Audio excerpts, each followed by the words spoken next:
Gaming Morning Show.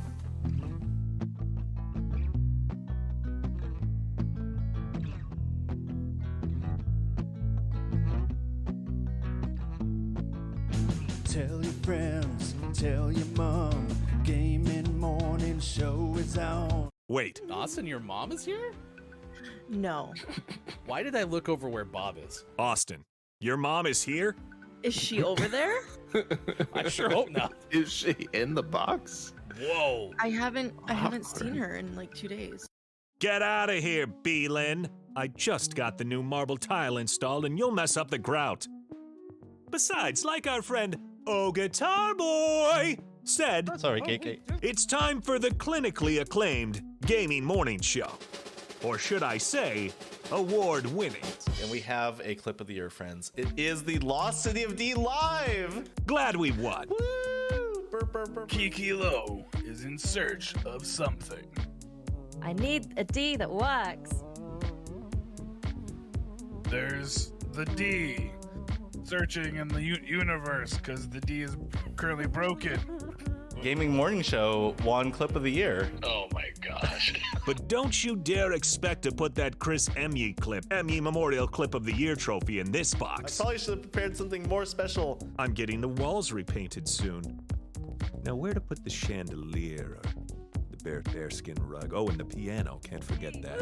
Maybe there is somebody in the world that can help her. Maybe somebody who sings a song. 6 to 9 a.m. Pacific. If you wanna get specific, I couldn't imagine any other place to go than to start the day with the Gaming Morning Show.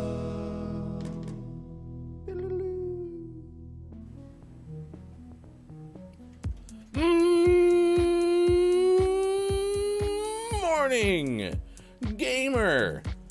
It's Gaming Morning Show. Thanks for being here. It's Friday, March 11th, 2022. Or should I be given the topic of the day today?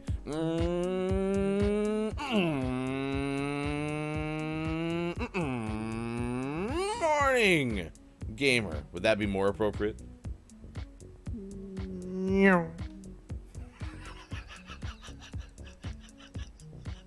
Every time I know it's coming, it still just makes me absolutely smile. It's fantastic. Could you do it again? Do you know what it sounds like if you sit on the other side of the track? I would love to know what it sounds like on the other side of the track.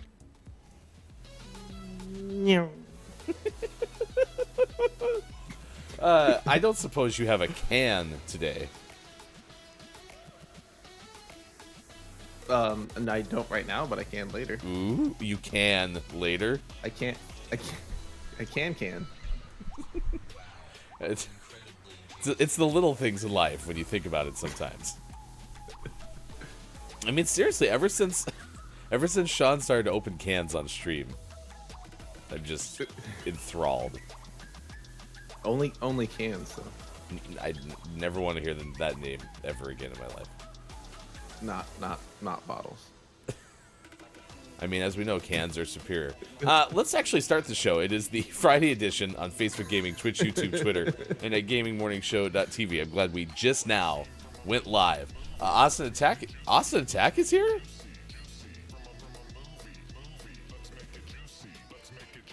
Austin?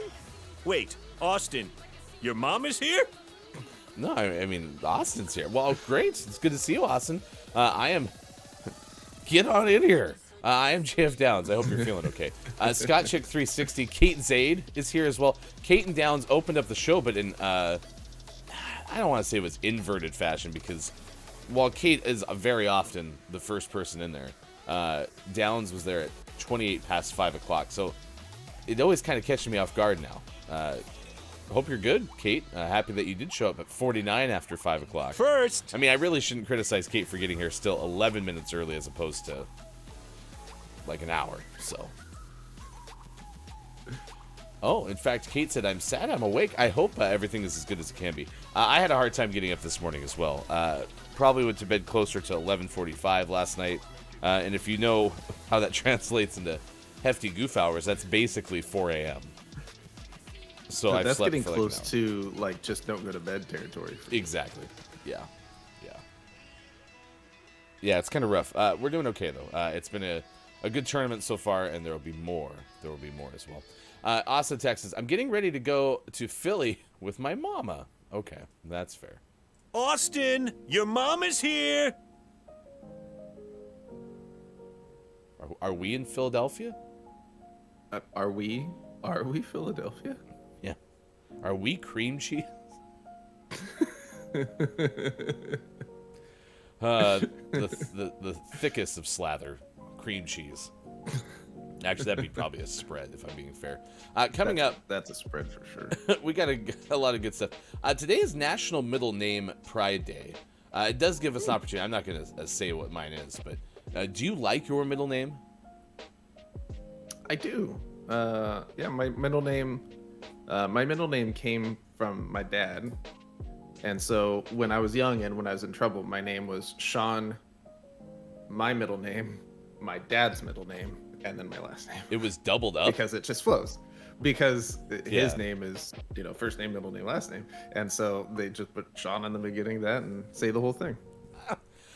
This is completely unrelated. But what's your mother's maiden name? Bob. Okay, cool. We don't need that for any reason. One of my parents absolutely despise their middle name. Like to the point where like we barely knew what it was. It was never. It was like Bruno. It was never talked about ever. Despise. Was your mom's middle name Bruno? One of my parents' middle name was probably Bruno. I do like my middle name. In fact, my middle name works well too if you want to do like FM radio aliases, because that sometimes happens where people will have really cool sounding names because they basically make up their name. So, yeah. If you ever hear of a person that sounds like me but's not using the same name on the radio, could be. That's probably it. Today is National Oatmeal Nut Waffles Day. That's a very specific type of waffles, a very specific type of day. Yeah. I don't think I'm gonna be able to celebrate that one. I mean, like I keep talking about, I want those oat cakes real bad, but I don't really feel like any oatmeal waffles, and they probably have like walnuts in them, and as we know, walnuts ruin everything that's baked in the. It's just not good. No. Should we go to should we go down south and get you some of those oat cakes? Nah. No, we shouldn't. I mean, if we're gonna go south, we're going to San Francisco. Dang it. Go say hi to Brendan. National Wish Your Nose Day. Nope. That's not what that says. Oh, I wish. I wish. No, I was thinking where we get to the Bewitched territory. It's like, let's try that one again. National Wash Your Nose Day. It's wash, not wish. Wash Your Nose Day.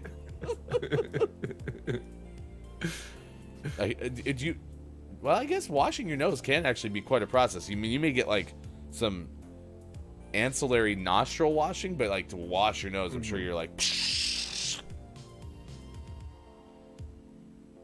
oh, the outside. World Plumbing Day. Speaking of Wash Your Nose Day. National No Smoking Day. National 311 Day. Is that about the band? National Johnny Appleseed Day and National Worship of Tools Day. Oh, wow.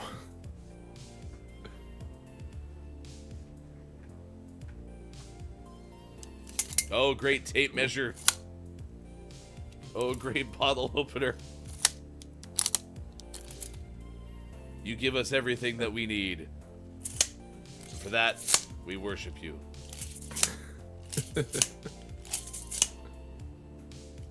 All right, there you go. Those are your days of the day. Those are a lot of really, I don't know.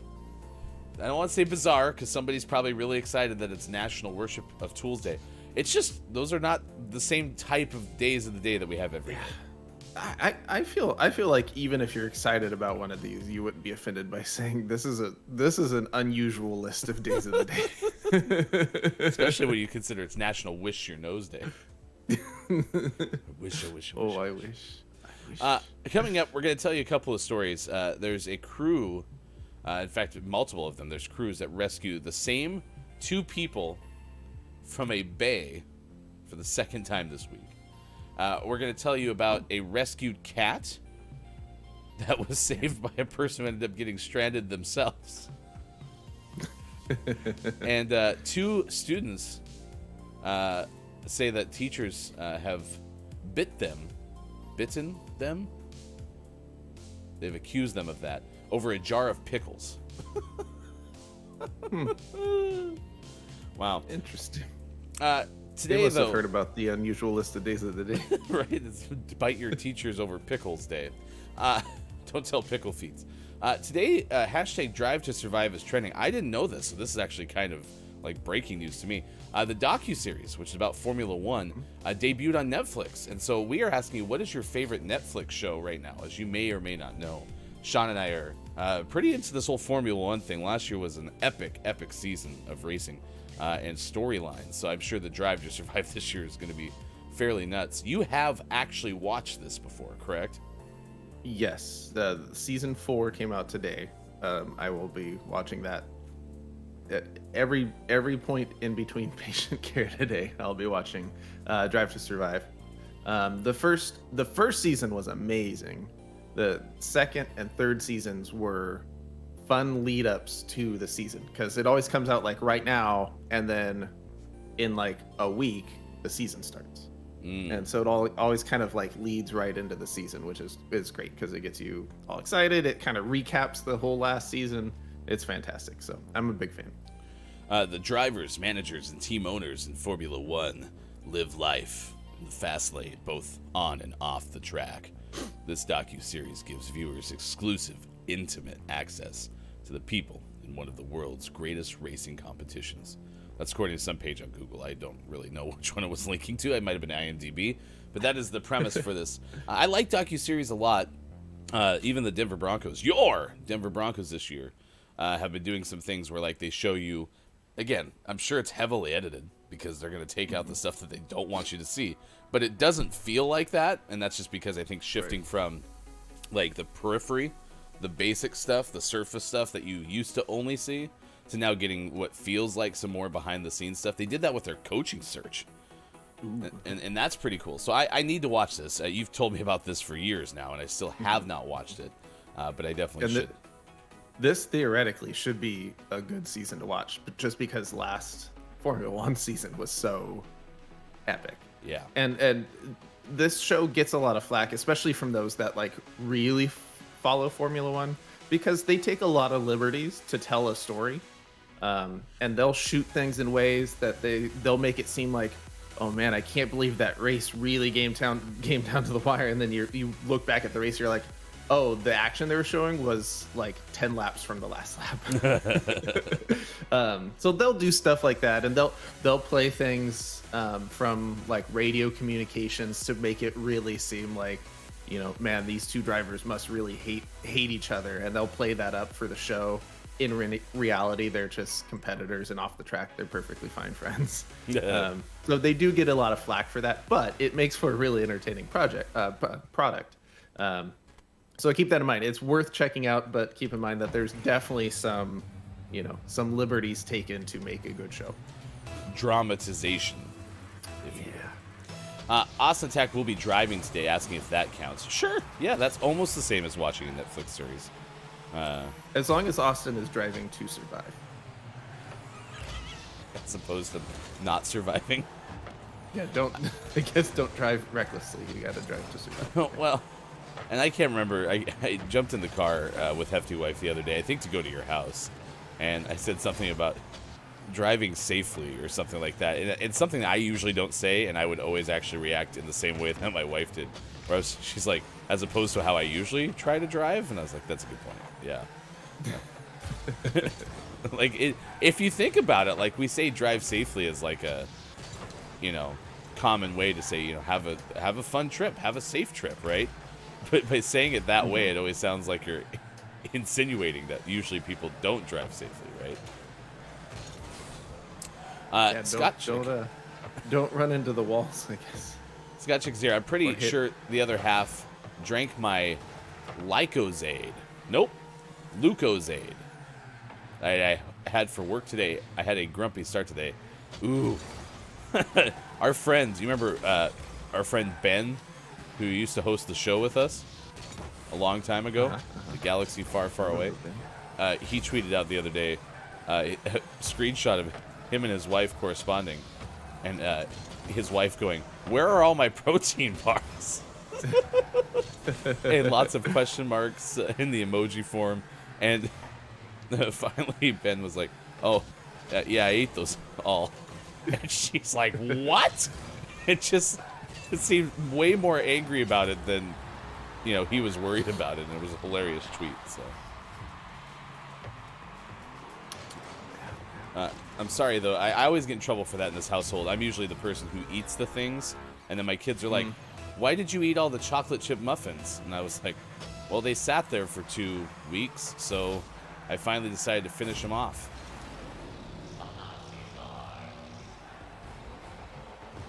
I'm sorry. I thought for some reason you were still going to go back. Oh, it's all right. That was a weird kickoff. Okay. Hyper's here. Good moron to you, Hyper. Thanks for being here. Top of the moron. I follow Hyper, well, GMS follows Hyper through TikTok. So if you've not been TikToking with Hyper, Emma is the sink. There's many others who do TikTok, but it's good to see you, Hyper. Thanks for being here. Today's topic of the day, what are you watching on Netflix?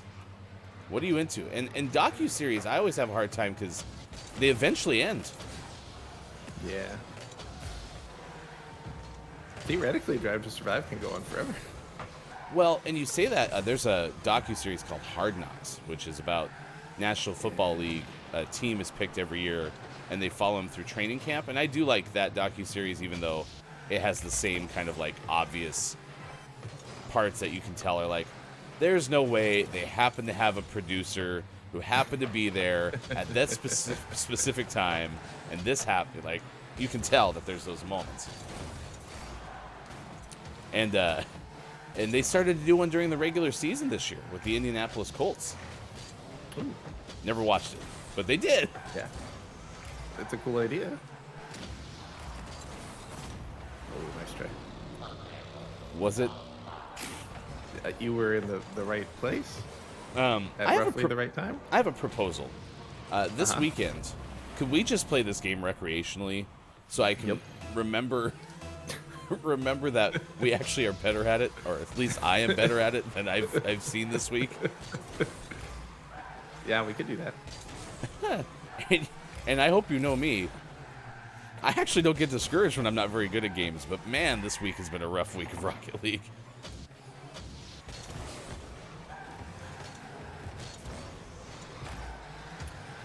Hyper, how have things been for you? How's everyone doing in chat on this Friday? We all term Wednesday as the weekend of the week. Today is technically the start of the weekend this week.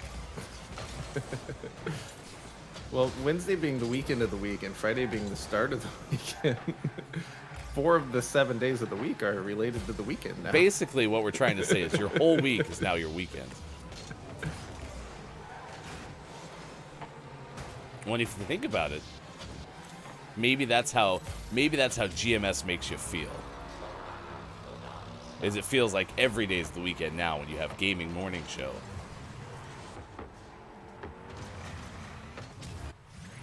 I didn't feel like this waking up, but now my voice, I feel like it's showing that I've been doing basketball games all weekend. It's like you've been talking more every day.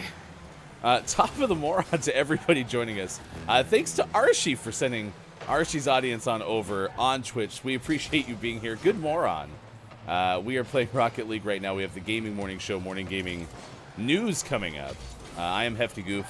Above me, that's Sean. We are a morning radio show that plays games. Thank you again, Archie, for the raid this morning. And welcome in. We are on Monday through Friday, 6 to 9 a.m. Pacific time. On Facebook Gaming, Twitch, YouTube, Twitter, and at GamingMorningShow.tv. We're a little bit different than a typical show that you may find on Twitch. We kind of stick to a more morning radio format. And Sean and I are brothers-in-law. We're usually joined by Austin Attack 12 and Look It's Mike O. And we are on, like I said, Monday through Friday, 6 to 9 a.m. Pacific time on Facebook Gaming, Twitch, YouTube, Twitter, and at GamingMorningShow.tv. The gameplay typically doesn't matter, and I hope that is the case right now because we are getting our booties severely kicked. But what we are asking you about this morning is the documentary, the docuseries called Drive to Survive is out today on Netflix. It's about Formula One, and Sean and I both are pretty big fans of that sport. So we're asking, what are you watching on Netflix right now? And also, please let us know how Archie's doing. Archie, hope everything is as good as you can be. Both Sean and I are fathers, so we've gone through the baby process with our wives. I hope everything is going well with your expecting your child coming through. Gosh, probably a couple months away, I'm guessing, for Archie. Thanks for being here. We appreciate it. That is sports.gaming on the left side of your screen. There's other ways you can get involved with us. That includes following us on Twitter at WatchGMS. I am Hefty Goof, and you can find Sean at sports.gaming on Twitter. We're excited about getting a chance to watch the docuseries. Sean, you were saying this thing is kind of like interesting, even if you're not really into racing, right? Yeah, no, it's a fantastic show to watch. They do a good job, at least they have in seasons past, of kind of introducing you to the essentials of Formula One, even if you have never watched it before. And in fact, season 1 of Drive to Survive was a big part of how I got more into Formula One, because it does such a good job of introducing you to all of the players, and it's not just the drivers, who obviously are important to know, but like the team captains and the team owners and the team principals. There's so many people that have big personalities in Formula One, and Drive to Survive is a really good way to kind of learn who they are and introduce you in a fairly dramatic way to their interactions and how, you know, everyone kind of relates, which is part of the fun of Formula One. It's not just the driving, it's the personalities that are behind the wheel. So it's a good series, especially if you have any interest. It's a good way to get into it. And like I said, perfect timing, because it comes out now. The season starts properly next week, Friday, Saturday, and then a race on Sunday next week. So it's a good time to watch it. We'll have sports coming up later today at 7:50 a.m. Pacific time. That's about an hour and a half from now. Later this hour, we'll have birthdays this day in gaming history. So if you have a birthday that you're celebrating today, you know somebody who has a birthday, we will give them a birthday shout out coming at 6:50 a.m. today. Jam is here. Good morning to you. DeLuffy, I appreciate you hanging out with us. Goth Boy, Kenzie, PDW, good morning to you. Nobody, thank you for being here as well. Leviathan, Ms. Sweet, thank you. Titan is here. Good morning to you, Titan. Dad Life Gaming, thank you for being here and for the follow. Same with Toxic and Metachan, thank you for being here as well. Everybody who joined with the Archie raid, we appreciate it. Archie, thanks so much for the shout out to Austin Attack, who's behind the scenes today. I was just asking chat what I should watch on Netflix. They recommended Alice in Borderland. We'll talk more about that. Archie also said, thank you. I'm getting more and more like an elephant every day, minus the memory improvement. I remember Hefty Wife, my wife, would talk a lot about pregnancy brain, and it seemed like all of the things that you needed being sucked out by the baby. So we'll talk more about things. Hyper is adjusting back to a commute, so we have a lot of things coming up. We have stories for you. We'll tell you about crews who had to rescue the same 2 people for the second time this week. That's all coming up on this edition of Gaming Morning Show. Right now, it is time to get informed about the video game headlines of the day. For that, here's hashtag video game expert Sean. Good morning. It is Friday, March 11th, 2022, and this is your Gaming Morning Show, morning gaming adjacent news. Oh, no. We happen to have 3 stories that are video game adjacent. So we're gonna roll with morning gaming adjacent news. The first one, an update to Pokemon the card game is coming. A new expansion that's going to revolve around Pokemon Go. The card game Pokemon Go expansion collection has been revealed, and it is going to release this July.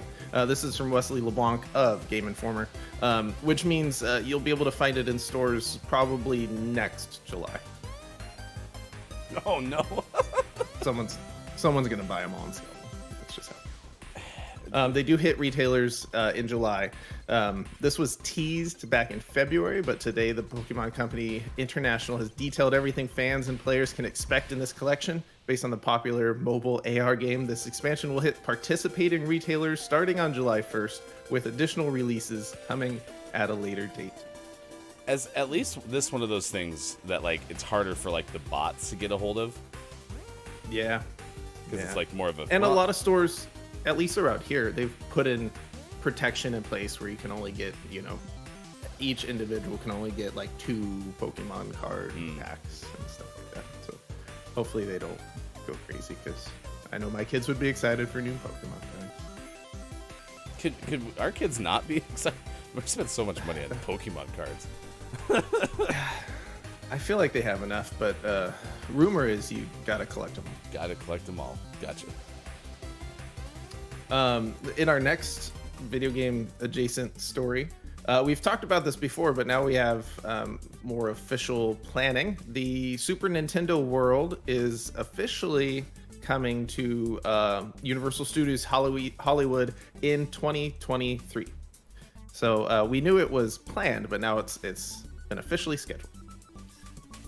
In an announcement, the official announcement says, quote, "The immersive land will be a visual spectacle of vibrant colors and architectural ingenuity located within a newly expanded area of the theme park, featuring a groundbreaking ride and interactive areas to be enjoyed by the whole family.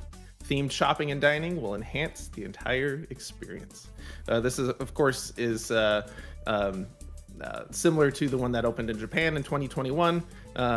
Super Nintendo World in Orlando has also been in the works, but the originally slated first US based location has been delayed, so it looks like the one in Hollywood will be first. Well, so I'm excited about this because I actually am interested in the Super Mario World theme park, right?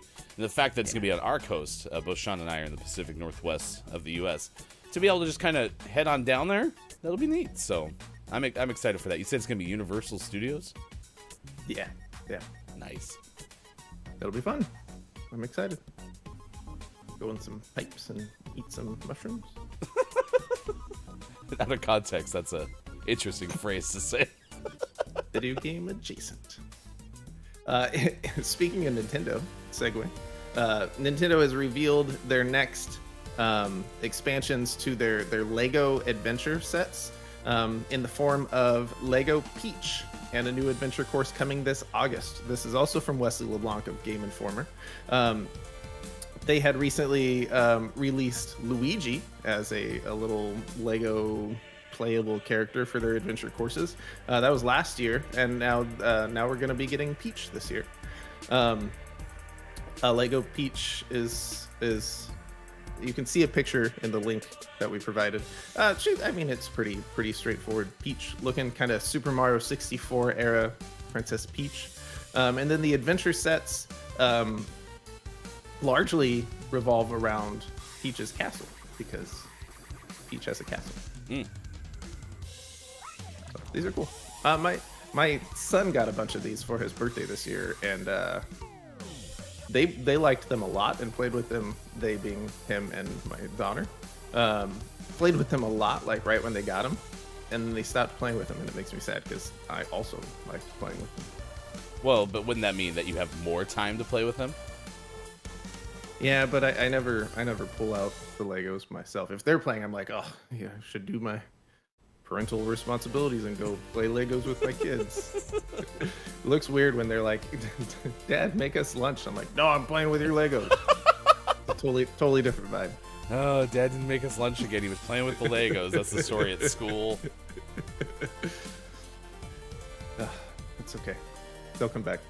And always last but never least, we finish off today's gaming morning show, morning gaming adjacent news, with the world-renowned segment within a segment where we take a look at what is out today, like WWE 2K22, which is out on PlayStation 5, PlayStation 4, Xbox Series X, Xbox Series S, Xbox One, and PC. And the most prestigious award in Video Game Focused Morning Show is your favorite segment within a segment within a segment. Today's name of the morning goes to Hotel Transylvania Scary Tale Adventures, out on Xbox Series X, Xbox Series S, and Xbox One. Isn't that the movie series? Possibly. Oh yeah, I forgot. You don't know anything about what's out today. Okay. There is a movie series called Hotel But why did they Transylvania, take so long to put a game out? Okay. Chip shortages? Adam Sandler didn't have enough time to get his voice lines churned in, so. I mean, Adam Sandler does like 38 movies at the same time, so. True. Who knows? Do you think Adam Sandler developed this game? Oh, absolutely. If that's true, it's probably terrible, right? Developing. I can't do it, Adam Sandler. That was like a 1990s Adam Sandler. I didn't dislike it. If you didn't tell me who it was, I wouldn't have guessed Adam Sandler, but I did like it. Shooby-dooby-doo. Probably no one has a clue what I'm talking about. Well, that's your gaming morning show, Morning Gaming News. And as I mentioned, follow us on Twitter at WatchGMS. You can do that, and we certainly do appreciate it. And if you want to become a Patreon subscriber of this fine program, you can. Patreon.com/Gaming Morning Show. We have a couple of tiers that are there. One is less than the cost of a Twitch subscription. That's our subscription tier. Aptly named, I suppose. It gives you all the benefits of a Twitch subscription, and if you would like to get the emotes, you can go over to Look It's Mike O's channel, one of our hosts of Gaming Morning Show, and Look It's Mike O has made the little emotes that you see there. Go to Look It's Mike O streaming on Twitch. Is actually scheduled to stream later today, as we were told, so you can find Look It's Mike O there. Also, you mentioned the WWE game is out today. Please go give our follow to our friend JF Downs, who's doing a Streamer Wrestling Federation, and is kind of making like wrestlers and avatars to mimic, well, you if you want to participate. You can find out more at twitch.tv/IamJFDowns. So, there you go. It's your Gaming Morning Show, Morning Gaming News. Hashtag GMS Morning Gaming News. I have other news. The new season of Rocket League started yesterday. And we played, a few matches yesterday. We've played one so far. I have a challenge in stage 1 that's win 15 online matches. Do you know how many I have so far? That is going to be 0. That's a big old 0. We haven't won a Rocket League match in like a long time. Maybe Wednesday? I honestly don't remember. But listen, I'm kind of in that state of like, I'm barely hanging on brain-wise because of the tournament. And so, if we don't win a game today, I would not be surprised. Let's put it that way. So. It's 6:37 West Coast time. It's 9:37 out east, 2:37 for those watching GMS in the UK. There is a bear behind that window. There is a bear behind that window. We hope that it will show itself. We hope that it'll put itself out to you so we can see the bear that we want to be. That incantation was a little touch and go there. But we got there in the end. I freestyled. Just this once, though. Freestyling poetry. Only on Gaming Morning Show. Hyper said, when you said, quote, new season of Rocket League, my first thought was on Netflix? Man, a Rocket League TV show could be a lot of fun. Even if it was like an animated TV show. Could be fun. Do you think they would like show people in the cars? I think they'd have to. Well, it's either that or the cars talk. Yeah. I can see that being more plausible. Yeah. I don't know. This could be a good. We should probably talk to Netflix. Let's make a couple calls. If you think about it, that's probably why Epic Games bought Bandcamp, because no one knows why. Maybe that's why. That's why. Apparently, Hyper's also having to adjust to commuting every week. Says, I've been adjusting to suddenly having to commute 10 hours added to my week. So had you been home and then they're making you go back to the office full time? How many of you, chat, have had that? For those who work a job that was once in the office and then maybe because of the pandemic had to shift outside of the office. How many of you have been experiencing that? Has that been a tough adjustment to get back into? I have to imagine. Yeah. All right, stay tuned. We got birthdays coming up at 6:50 a.m. Pacific time today. Usually, Look It's Mike O is here to tell us what Mike's tracking at this hour. Mike is not here today, so we will take care of this for you. Here's what we're tracking at this hour. Crews, according to Cole Waterman of MLive.com, had to rescue the same 2 men from the Saginaw Bay for the second time this week. Apparently, these 2 men from the Gelid Waters, Gelid, what is that word? Gelid. Gelid? Gelid? Jello? I bet it's Jello. Oh, I'm sure they were in the Jello waters of this particular bay.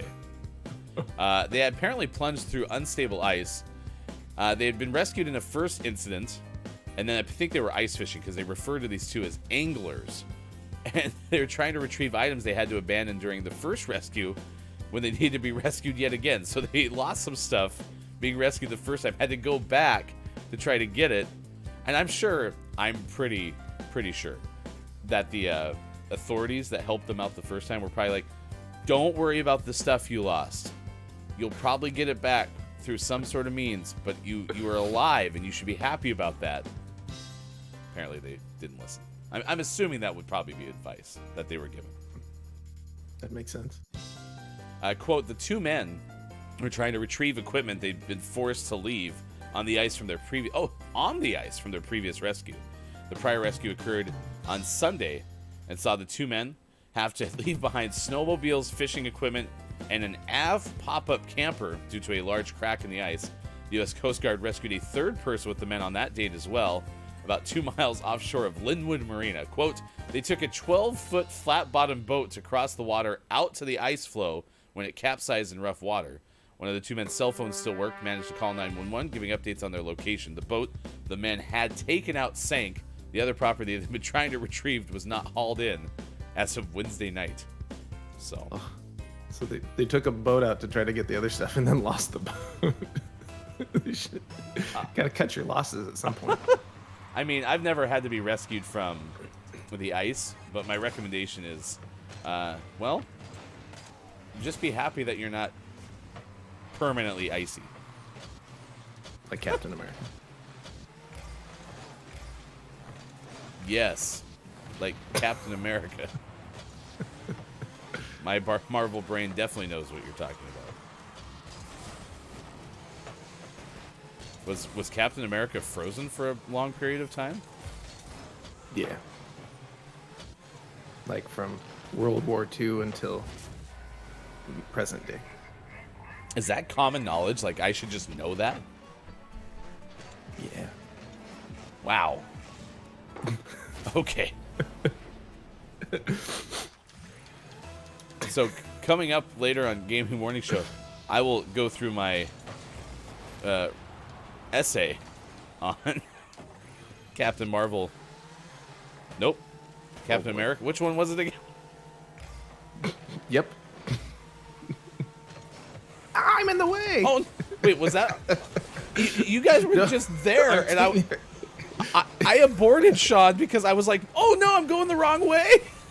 Like, it was so bizarre, but I didn't see the gate, the little shield signals. Oh my gosh, I could have scored that. I'm so sorry. You could have scored. No, we were, him and I, our teammate and I were just like so close. There was like nothing we could do.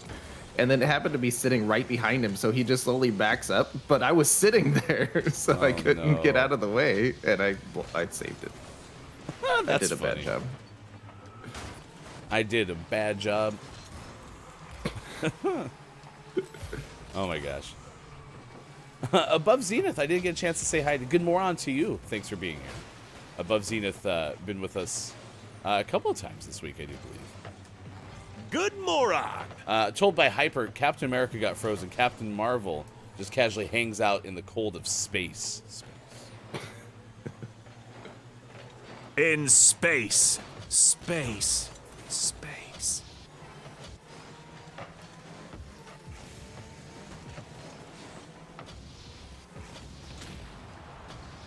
Nice.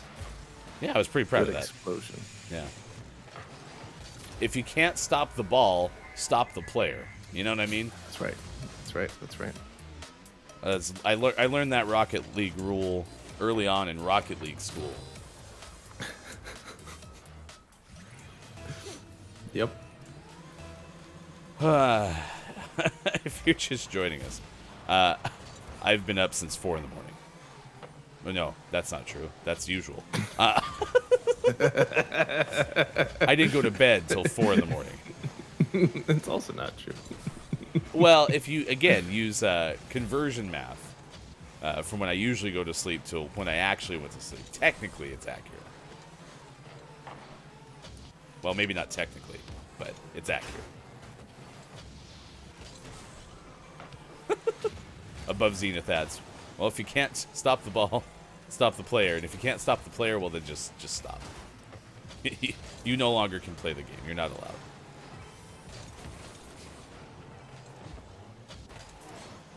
Ow, why are you hitting me? Because they couldn't stop the ball. So they're Yep. stopping Stop the player. Yep. They're following my one Rocket League rule. That was a nice play. Nice play. It's okay. We're only down 3-0 with 2 minutes left.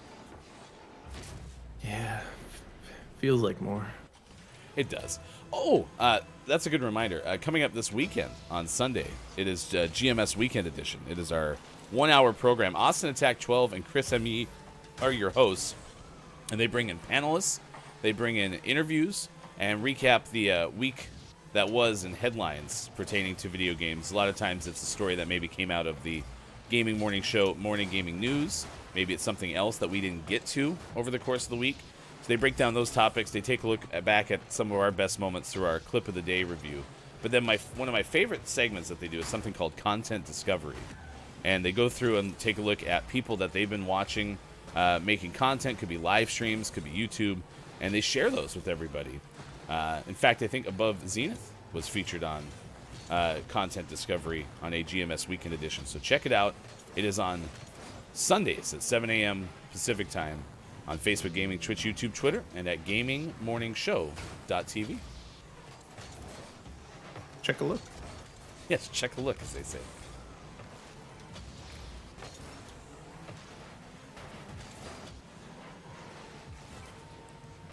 Coming up after this game, we have birthdays this day in gaming history. So again, if you have a birthday to celebrate, please let us know, because we will celebrate and wish them a happy birthday.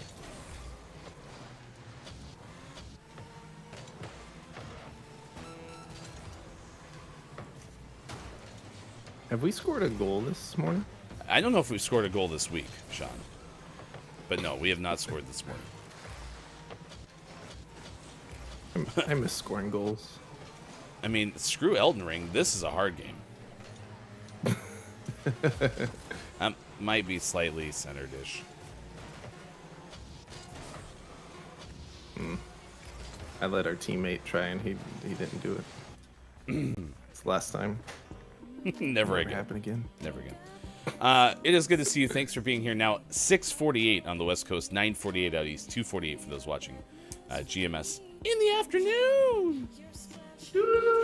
Sports.gaming, if you're not familiar with us, is a doctor, pretty much good at everything. Lifelong video game enthusiasts. We call Sean our hashtag video game expert.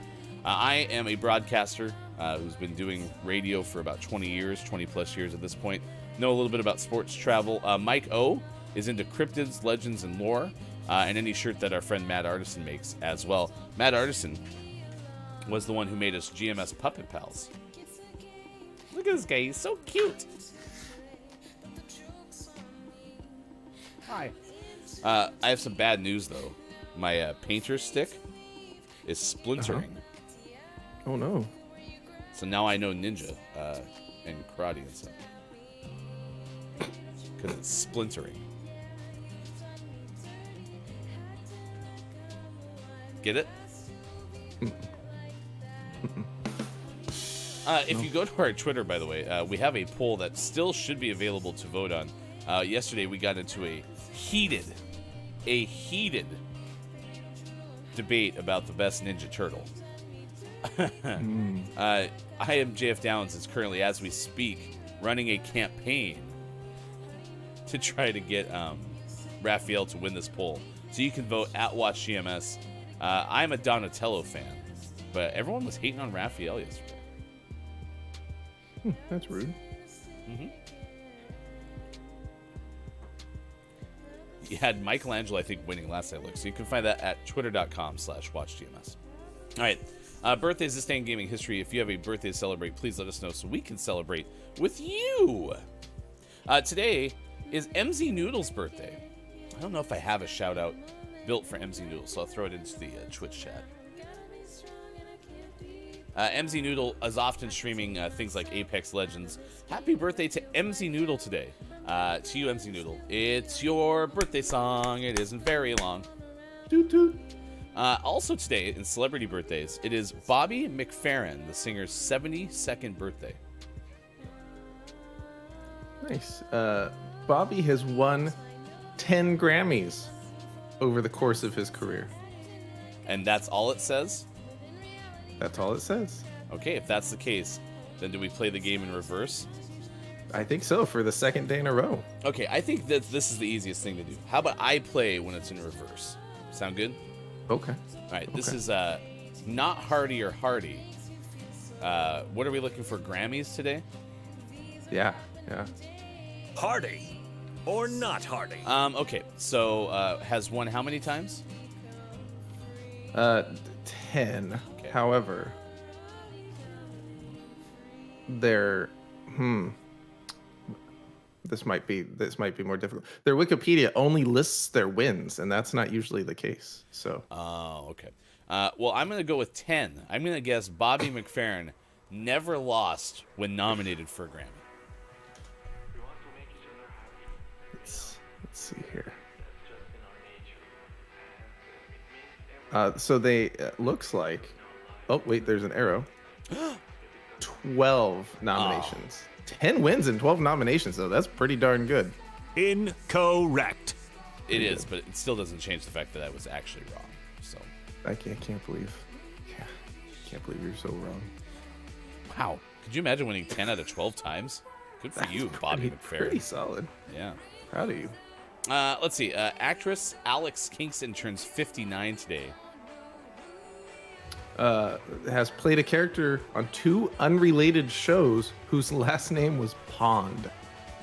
Now that is a fun fact. Wow. Yes. If you don't know, we typically will find fun facts on here where it's like Adam Sandler was on Saturday Night Live when Adam Sandler has a birthday, right? The fact that this person apparently played 2 last-named characters of Pond. That's a pretty good fun fact. Singer Lisa Loeb turns 54 today. Her younger sister Debbie is also a singer. I probably know multiple Lisa Loeb songs, but I cannot tell you what those are right now. Yep. That checks out. I'm sure if like you started to play a song, I'd be like, oh yeah, I've heard this Lisa Loeb song. But until that happens, I got nothing for you. Actor Terrence Howard turns 53 today. Terrence is nominated for an Oscar for his role in Hustle and Flow. Now that doesn't count because it's not just the has been nominated this many times, correct? Right. Okay, fair enough. Johnny Knoxville turns 51. Do you have any interest in seeing the new Jackass movie that came out a few months back, maybe more? I've never really been into any of the Jackass movies or shows, so not really. But if someone sat down and put it on, I'd probably end up watching it. Well, I give them a ton of credit because they're still doing this kind of stuff at 50 years old. So, yikes, big yikes. Johnny Knoxville, apparently originally from Knoxville, Tennessee. So Interesting. Which you kind of hoped that might be the case, right? Knoxville, probably the most popular Knoxville. South African DJ Black Coffee turns 46 today. Singer LaToya Luckett is 41 today. Was one of the founding members of Destiny's Child. Did you know that Destiny's Child had 4 members when it started? No. Yeah. And I can't remember if there was more than just LaToya who didn't stick around, or if LaToya was the one that was no longer there when it was Beyonce, Kelly, and Michelle. So, yeah. Actress Thora Birch turns 40 today. She once appeared in an episode of Doogie Howser. Way back in the day. Now, Thora Birch was also in Hocus Pocus, right? Yes. Played the little girl. Yes. Okay. The Sanderson sisters. Actress Rainey Qualley turns 32.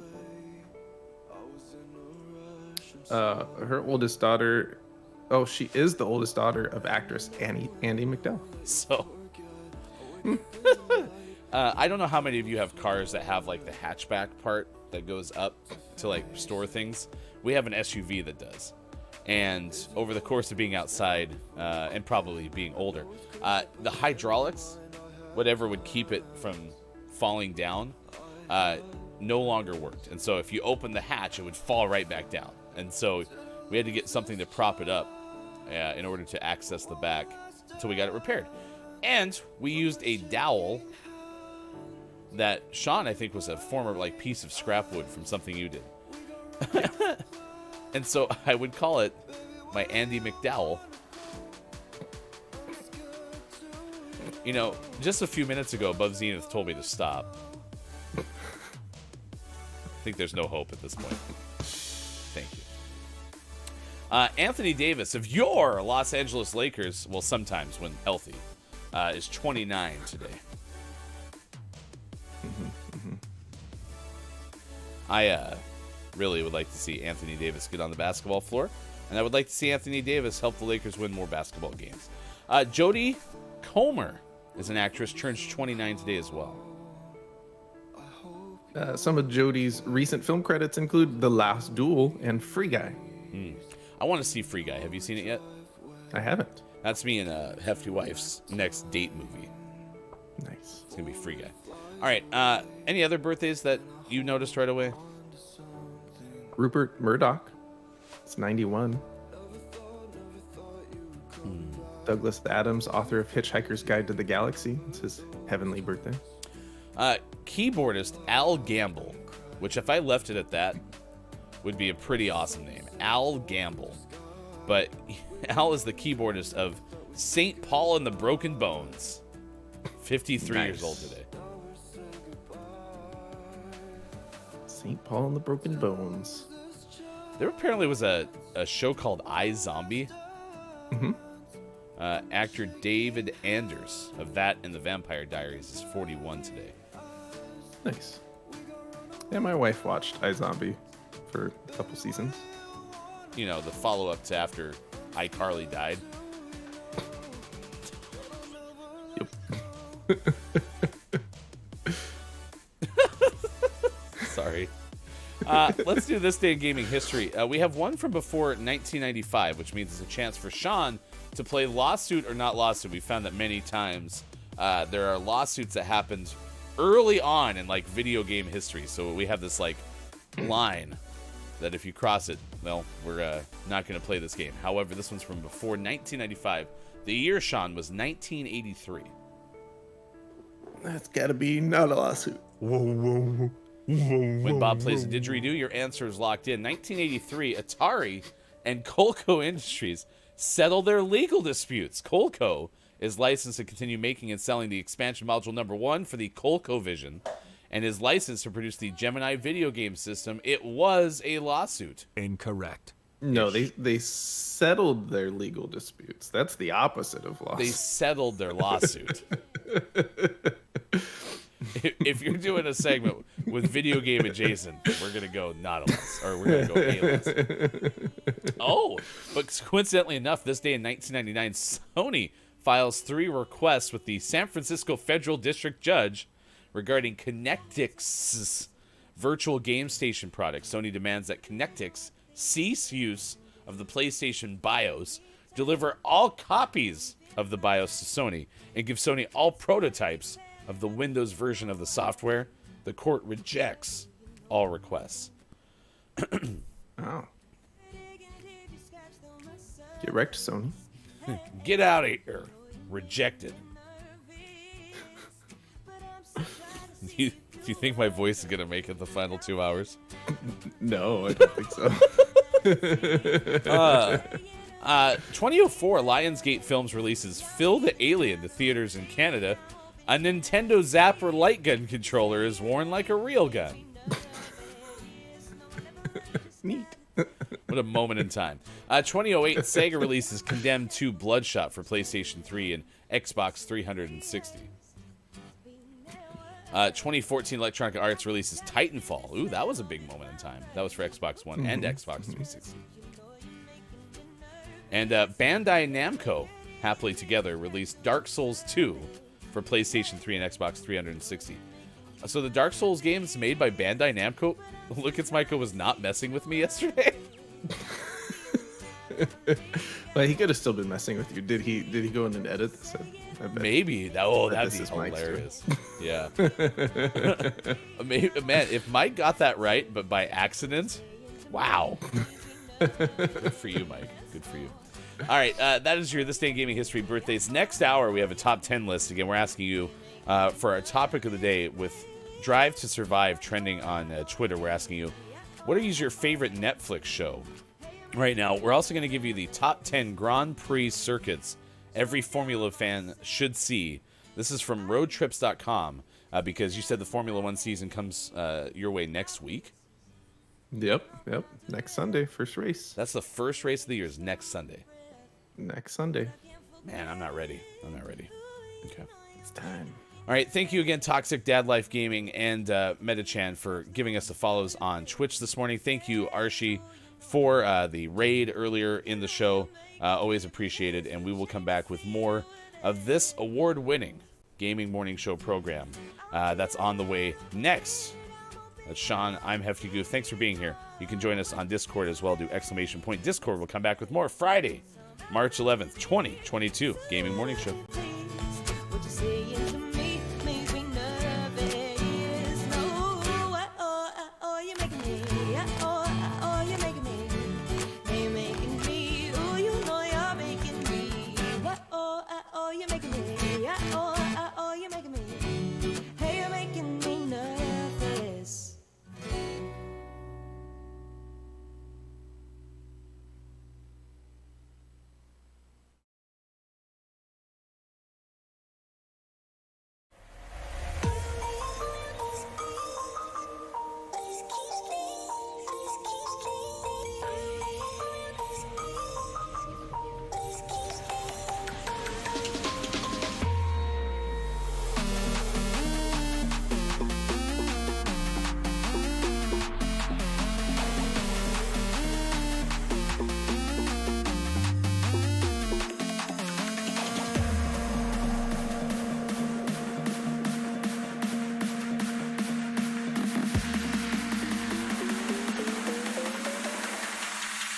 Everybody get up, it's the party song.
In a world where things are broken, Kiki Lowe is in search of something.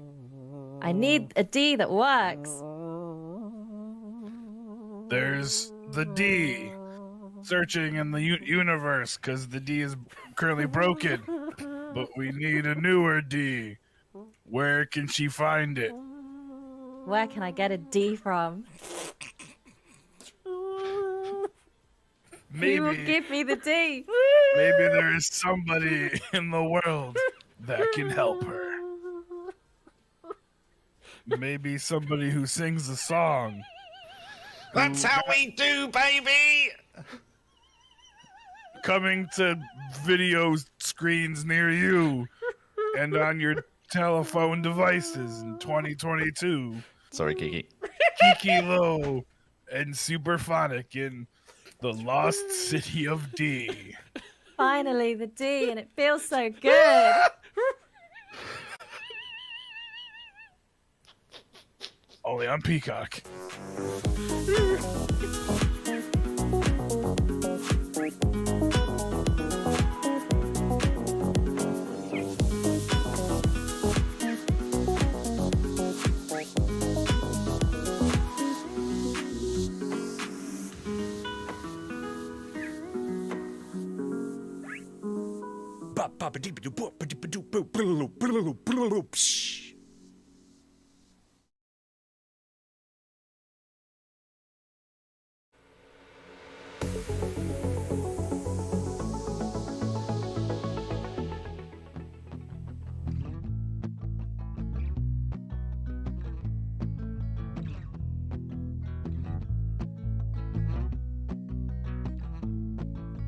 Tell your friends, tell your mom, Gaming Morning Show is on 6 to 9 a.m. Pacific.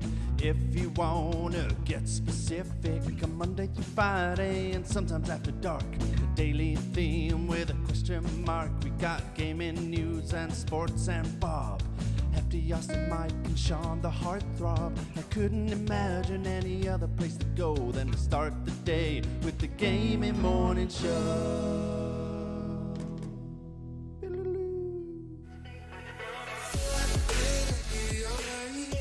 Anyone need a good spritzing?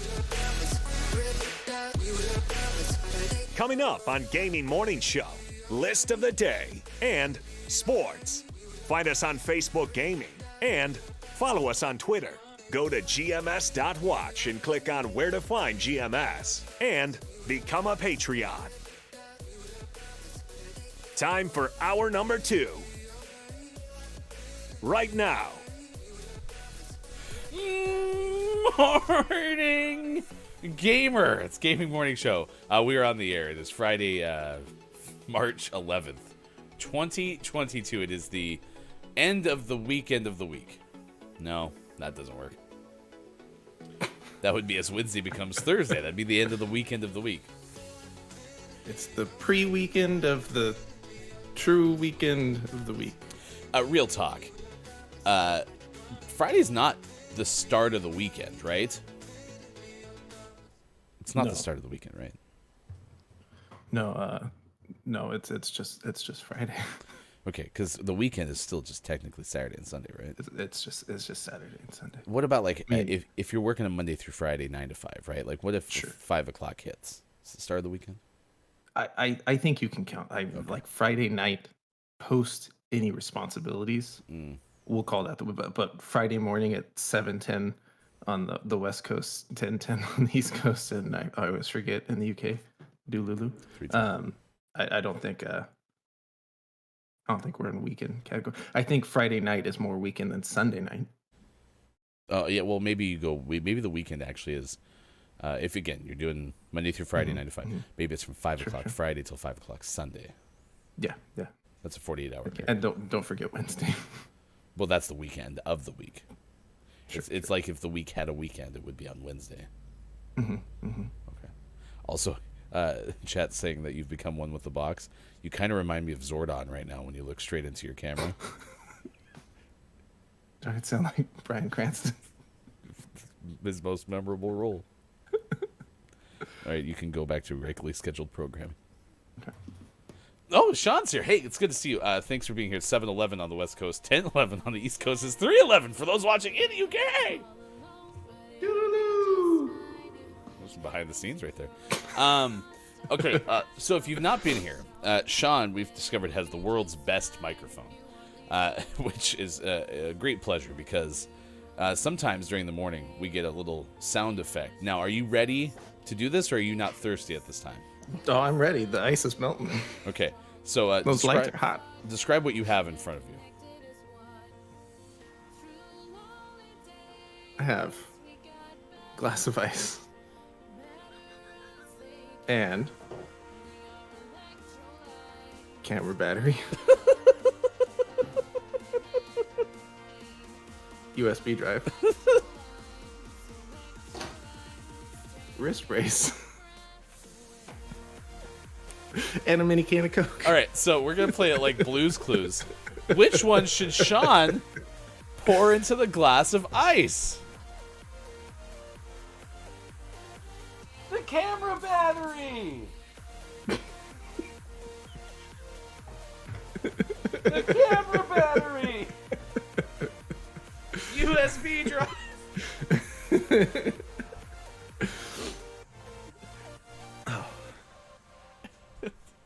You grab the can of Coke and you're like, the can of Coke? No one said that!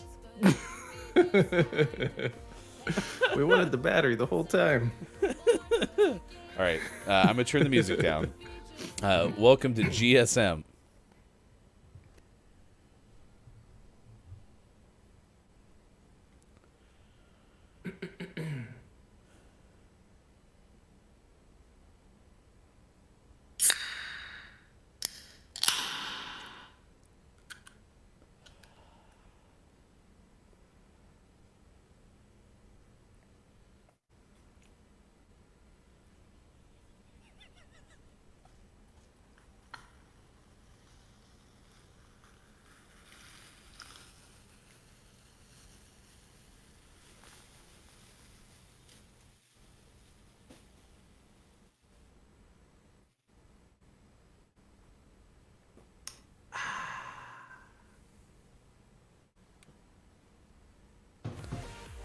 I said it wrong. A GMS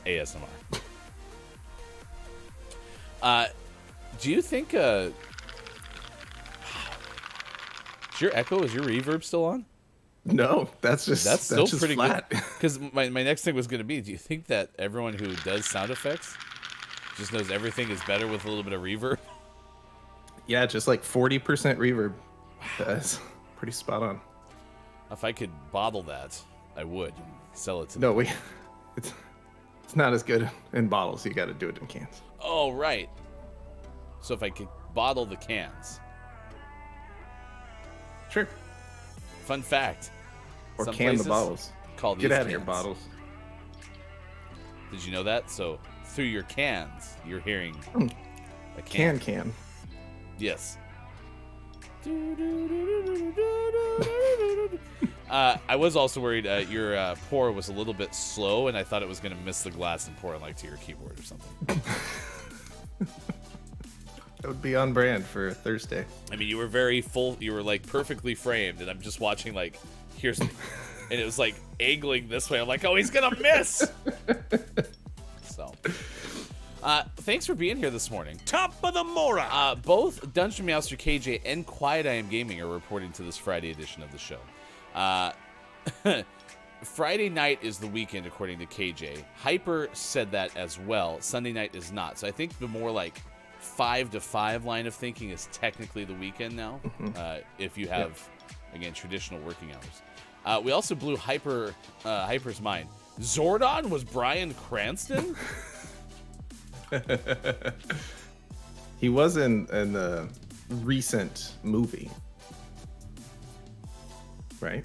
He was the headliner with whoever played Rita.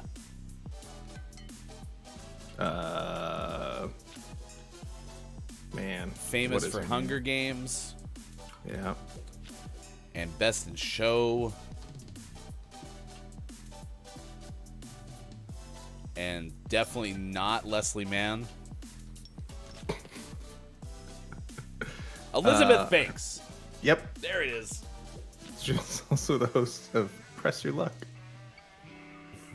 Correct. I want to be on Press Your Luck. So apparently, everyone's happy that we woke up for this. We had Quiet M Gaming saying, I'm now glad I woke up for this. And then Hyper saying we can call it bottled reverb in a can. In a can. Only cans. KJ did say, well, not as satisfying, maybe a little too slow. You poured it too slowly, Sean.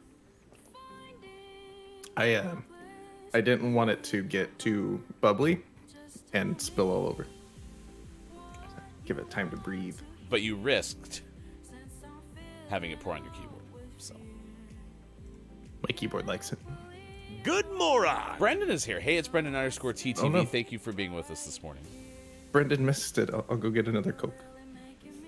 Of all the reasons to have more Coca-Cola in your life, it's for us. Our Oh no, we're out of Coke. Guess I'll have to do beer. topic of the day today, over ice, ooh, gross, is Drive to Survive. It's trending on Twitter. We're asking the docuseries debuting on Netflix. So what is your favorite Netflix show right now? We want to know. Drive to Survive is apparently going to be Sean's between patient entertainment today. Oh no, during the break I watched the entire 4th season. Wow. It was pretty good. You know, it slows down a little bit during like episodes 3 to 4, but it picks back up at the end. Endorsed by Sports.Gaming. I do think I saw the other day, I know YouTube's had it for a while, but there's like a playback speed. I want to say Netflix has it now. So people can watch shows in like 1.5 times speed. That might be an indicator we have too much content. Yeah, I don't think I could do a show sped up. Yeah, you're like, I have too much to watch. Ah! I must watch it in 1.5 times speed. Here's some more information. Formula One Drive to Survive reveals the true story of the high-octane sport, which goes beyond the fight to be number one. There's also a battle for the heart, soul, and direction of the multi-billion-dollar business. Storylines include changes that teams undergo, including an ownership change and the pressure felt to outperform other drivers.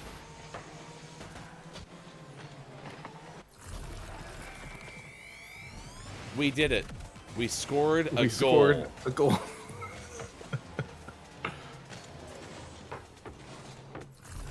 I really forced my way in there.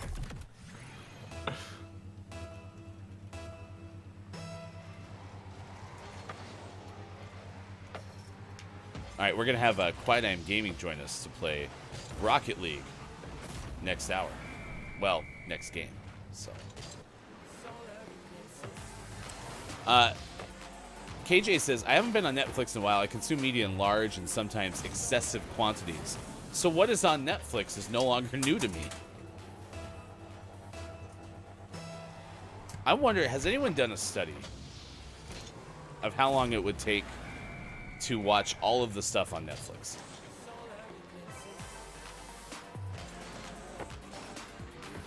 Is that one of those things like you could watch Netflix from start to finish for the next 38 years and never get close? It's got to be more than that.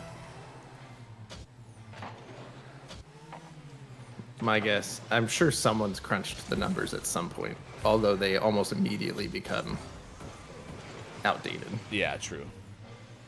But my guess is in the hundreds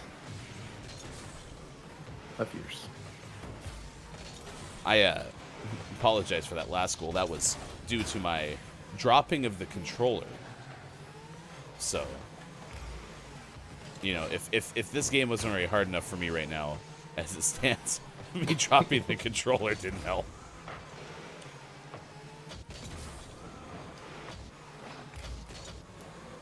Ooh. That was a good shot. That was a good shot.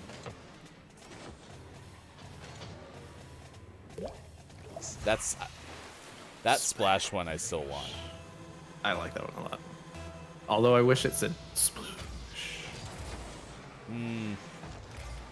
As long as it doesn't go slurp, slurp, slurp, slurp, slurp, slurp, slurp.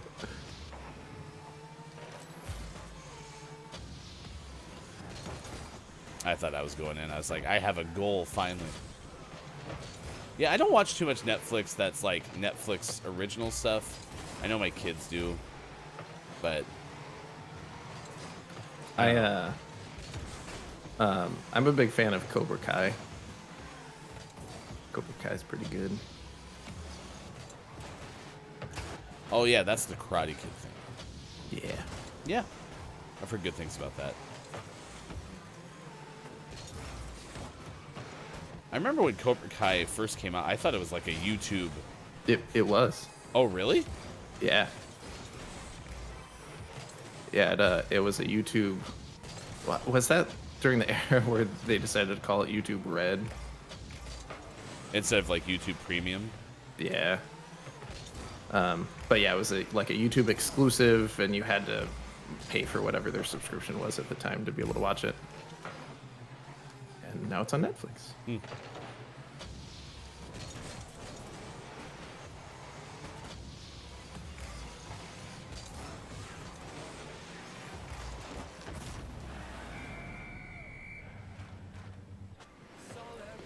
Boo. It's going well Is it? for them. Yeah, that's true. Today is National Middle Name Pride Day. It's National Oatmeal Nut Waffles Day, World Plumbing Day, National Wash Your Nose. You wish. National Wash Your Nose Day, National No Smoking Day, National 311 Day. Amber is the color of my energy. Whoa! 311 was a band that, like, I didn't know I was listening to, per se. Like, if someone was like, oh, do you like 311? I would have been like, yeah, I don't know who that is. And then, like, the more and more that I actually concentrated, I realized I'm listening to way more 311 than I realized. So, were they big in the late 90s, or was that mostly early 2000s? No, that was in the 90s. Have to imagine.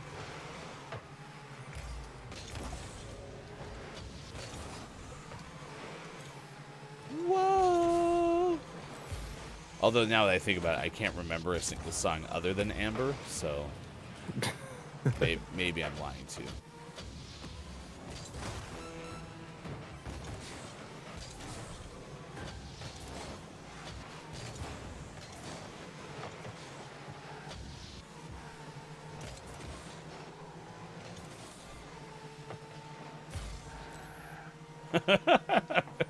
Brendan goes, well, Amber is the color of your energy,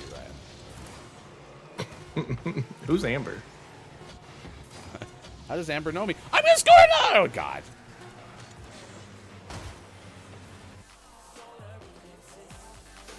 So close to scoring a single goal and only being down 3.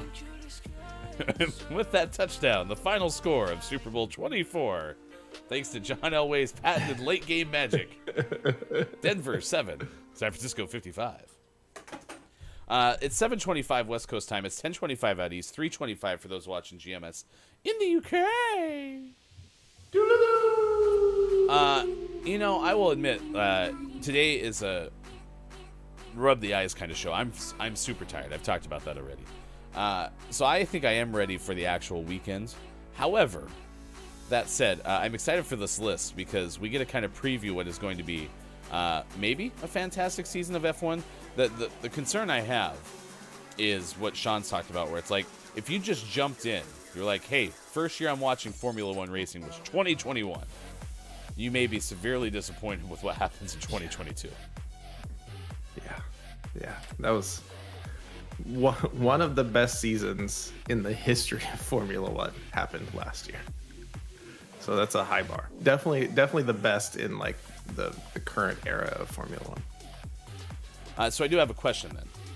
You mentioned that this year's car redesign is changing what? It's making what more competitive? So they changed the general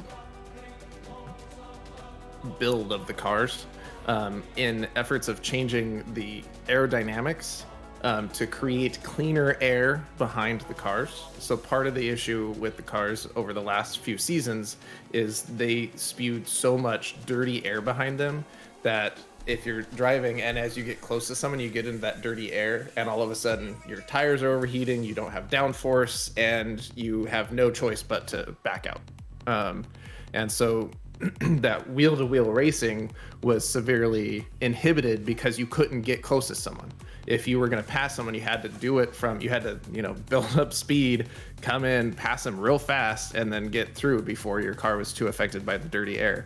And so the cars just couldn't race very close to one another. That's why you saw a lot of things where, someone was decreasing the lead and getting close to someone, and then they would never be able to do anything with it. That's why, as they would get close, start to suffer, and then just be stuck there. Yeah. So they're trying to throw a lot of that dirty air up instead of back, so that it cleans it up, so you can have more close racing, which theoretically should be a lot of fun. You use the word spew. Spewed too much dirty air. I like that. That's good. All right. This is time for our list of the day. The top 10 Grand Prix circuits every Formula One fan should see. This comes your way from roadtrips.com. Formula One Simply Spectacular writes Andrew Van Leeuwen on December of 2021. Circuits are often incredible as the races. The circuits are often as incredible as the racing, from traditional Grand Prix tracks boasting decades of history to ultra-modern facilities, setting new standards for design. So here we go. 10 places that they race cars on that you should see. 1. Albert Park, Australian Grand Prix. This venue, a must visit. It's fast, it's flowing, it's a unique blend of street and permanent track. That's kind of cool. I do like those blends. Albert Park took advantage of the hiatus caused by COVID-19 to make some major improvements to the circuit, including widening pit lanes. They also have planned to resurface the entire track before the 2022 Australian Grand Prix. So go to Albert Park in Australia. 2. And we haven't been there in a while, so that'll be fun. I've never number been. 2 is I'm there all the time. Number 2 is Monaco Street Circuit, the Monaco Grand Prix. The jewel of Formula One's crown. Modern Grand Prix cars outgrew the famous Monaco Street Circuit decades ago, but nobody cares. It's true that Monaco is all about the spectacle of watching great drivers thread the 900 horsepower needle through the Principality. It's about the glamour and being seen in beautiful places with beautiful people. Monaco is one of the most beautiful tracks and areas, but it's so narrow and the cars have gotten so big that there's so little passing that takes place on Monaco.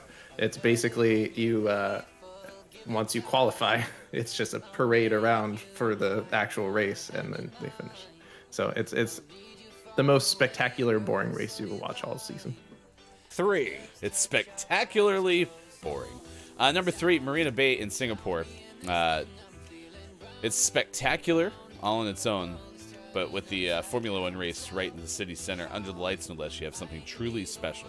That's kind of cool. Amazing nightlife literally surrounding the circuit. Could you imagine if you had no clue that Formula One was in town, and you're just hanging out doing your normal nightly routine, and you're just like, what is that noise? It seems to come by every minute 57. I don't know how long the track is, but Pretty close, I'm sure. I'd watch a night race. 4. Number 4 is Monza, the Italian Grand Prix. Autodromo Nazionale Monza. This is one of the most traditional circuits on the calendar, history dating back to the 1920s. The Ferrari, the Italian fans, the Ferrari supporters are very passionate, And the race day at Monza feels more like a soccer match than it does a motor race. It gets a little raucous, which is okay. It's A-okay. Let's go to number 5 in Mexico. Crowd atmosphere, much like in Italy, makes this one special. Unique stadium, has some pretty twisty churns in 13, 14, 15. And the fans will pack the house because local hero Sergio Perez of your Red Bull Racing is from Mexico. So yeah, if you want to check it out, Autodromo Hermanos Rodriguez, the Mexican Grand Prix, is a good option. 6. Number 6 is Silverstone, the British Grand Prix. This famous British circuit is steeped in history, with the first race of the modern F1 era having taken place at Silverstone back in 1950. Having been recently redeveloped, Silverstone now has a modern, world-class facility. The circuit itself, however, is still deliciously old school, retaining the fast, open nature that exposes its air-based roots. And this has a chance of being the first circuit I watch a Formula One race at. I thought this was a for sure thing. Tickets have not been purchased, so it's still up in the air. 7. Red Bull Ring in Austria. This one was it purchased by Red Bull? Because this is like their home track now, right? Yeah. Was it started? I don't think so. This is what the author writes. A blend of classic flair, modern design. Latest stint as a Grand Prix venue has been underpinned by Austrian drinks giant Red Bull, which means little expense has been spared. Rolling hillsides, flowing track layout, and local love for the Red Bull team. It's also Spielberg, apparently, is where it is, so makes great movies as well. 8. Number 8 is Circuit of the Americas, U.S. Grand Prix. Since joining the F1 calendar in 2012, the annual trip to COTA has been a favorite for drivers, teams, and fans. This is partly due to the track, which its unique uphill run to the first turn and flowing technical layout. It doesn't hurt that Austin has a famous nightlife, which over a race weekend attracts people from all walks of F1 life. I like the nightlife. I like to. 9. Number 9 is Spa. It's in Belgium. Yeah. You like this one, huh? I want to go to this one real bad. Adding to the Spa spectacle are thousands of Dutch fans that flock across the border, all dressed in orange, to passionately support Max Verstappen, your defending F1 world champion. 1. 0. Number 10 is Yas Marina, Abu Dhabi Grand Prix. This venue encapsulates the modern opulence that the Middle East is famous for. While it may be one of the newer kids on the block in terms of Formula One circuits, the marina itself, packed with yachts of the rich and famous, gives it an old school Grand Prix feel. There you go. Roadtrips.com. Apparently, this is like a sports travel site. Formula One circuits every Formula One fan should see. That is the list of the day as Drive to Survive debuts later today. Every time I think of another example, I'm only coming up with Sublime songs, going back to trying to remember 311. I was like, Santeria. Oh, wait, no, says Brendan. Yeah, I don't know any others as well. I guess I could look. KJ, 3 of the 4 people I support are off work today, so it feels like the weekend already. That works. Everybody's working for me.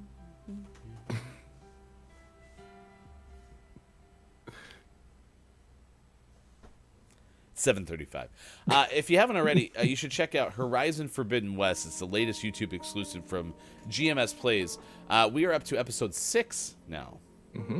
Episode 6 available on YouTube. Episode 7 coming tomorrow. I filmed it last night, and it's another good one. It got a little silly at times. Well, listen, I like some of my favorite clips from Horizon Forbidden West, and we share many of them on our Twitter. Is the things that don't go right.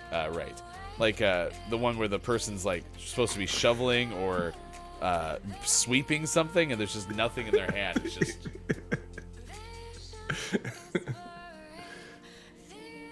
the glitches have been fun. Well, I don't know. I haven't run into any like like game breaking glitches, but I've had a lot of weird stuff like that. That's like, that guy doesn't have a broom. What's he doing? And I don't know. This is probably why I This is probably why I couldn't be involved in game development, because I would get so frustrated with this. Like, that broom was there 13 straight times in testing, and then we launch it and it's not there. How is that possible? Right? I mean, these games, especially these AAA titles, are so big. There's so much complexity to them that I just cannot imagine. How big are they? They're so big. I am JF Downs. I've secretly started the weekend.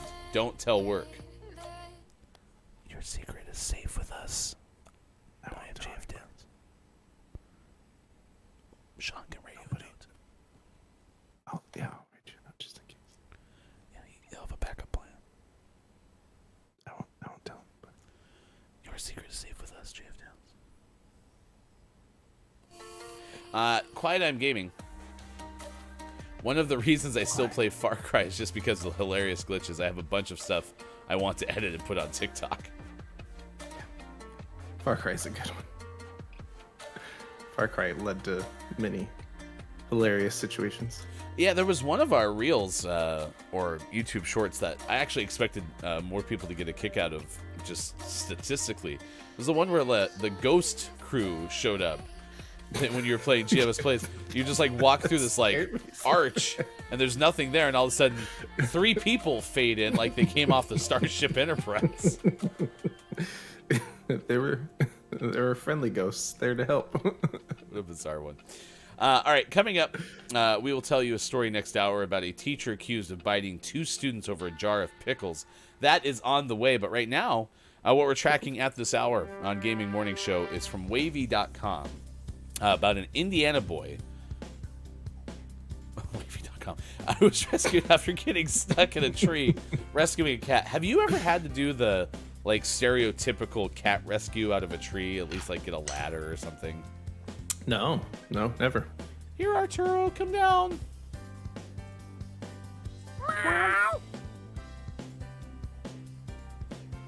He's not coming down. Oh, that's a bummer. Apparently, this happened to a teenager in Indianapolis. Had to rescue a cat. Was this Mike? Ooh. It did say a 17-year-old boy, so I'm assuming they correctly identified him. They probably were not talking about Look It's Mike O's soul.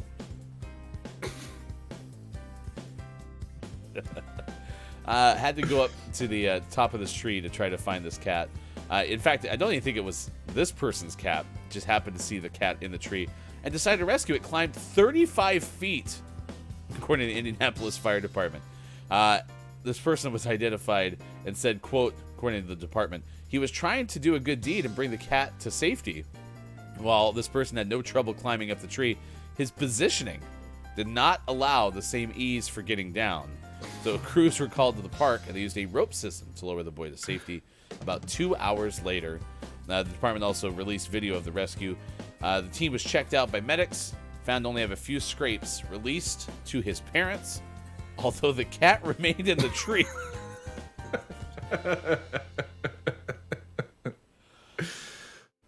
Mission failed.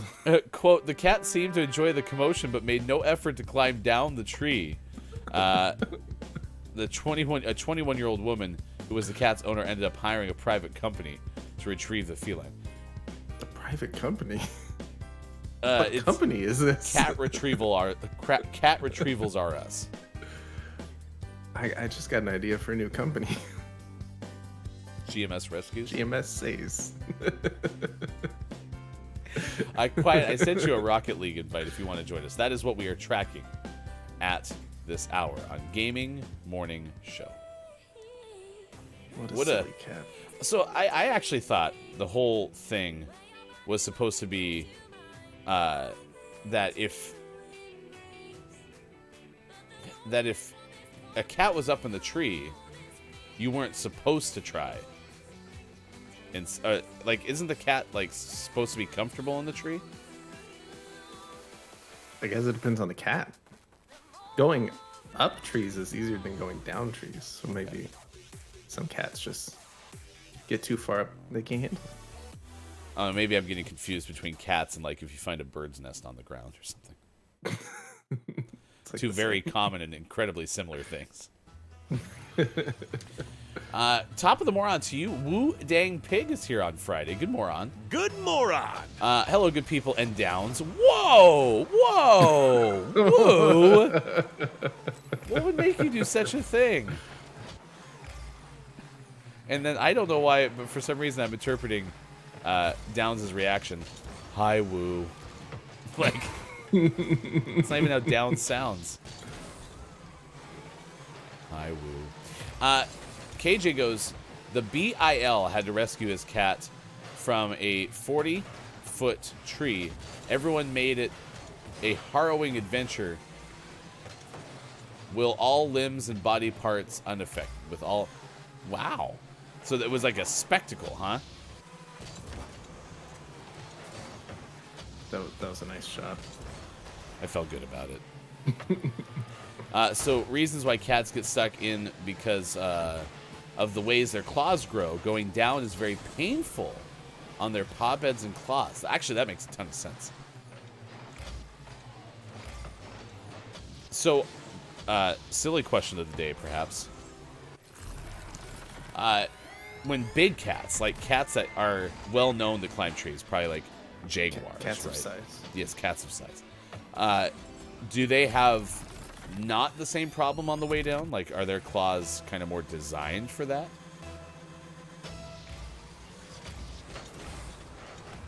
Nice.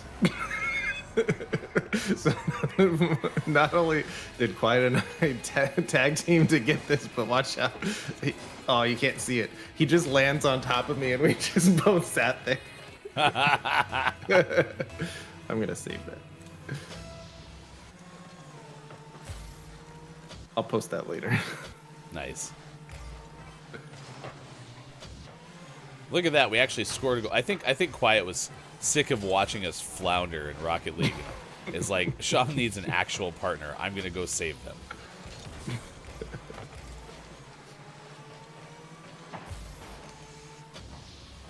Oh. Internet, come back. Internet, come back. Oh boy. Did it come back in time to watch them score that goal? Everything's jumping all over the place. Wu Dang Pig says, I saw an opportunity to take a shot. Yeah, get wrecked. Get wrecked, Downs. If that is your real name. Jeez, Downs. Start your weekend early. Remember how we promised we wouldn't tell? We're going to tell. Oh, goodness. What's going on? Breakaway, breakaway. I'm going to miss again. I cannot score. Thank you for cleaning that up, Quiet. Oh, my gosh. I even tried to slow up to get the angle, and I just cannot score. Dungeon Master KJ, I was under the impression that all cats of size, or not, have the issue, but most cats have an ability to jump 9 times their size, so most can jump out of trees or higher places. I gotcha. That actually would be...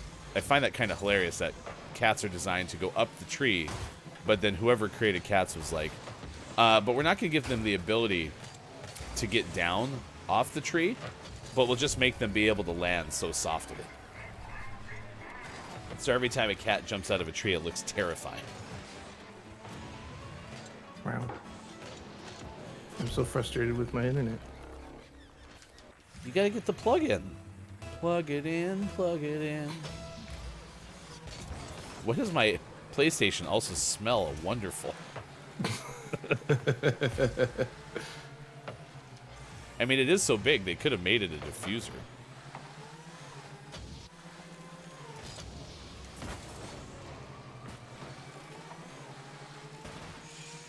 So the next phase of this whole flying and Rocket League thing has got to be how to figure out how to, like, control the angle at which I fly. Because I can only fly, like, the original way that I start. So...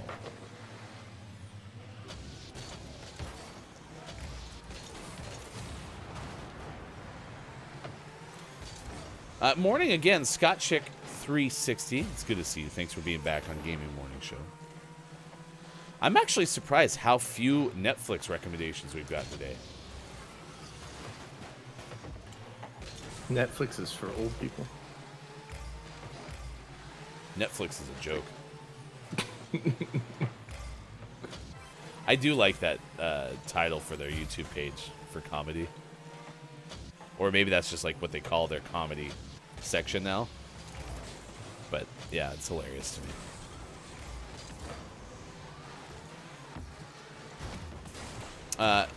Scott Chick's colleague says she loves Rocket League. Well, we kind of like Rocket League too. Sometimes. I mean, I'm still having a blast playing this game. When I complain about it this week, you know what that's coming from? It's just coming from the place of like more like bafflement. I don't know if that's how you say that.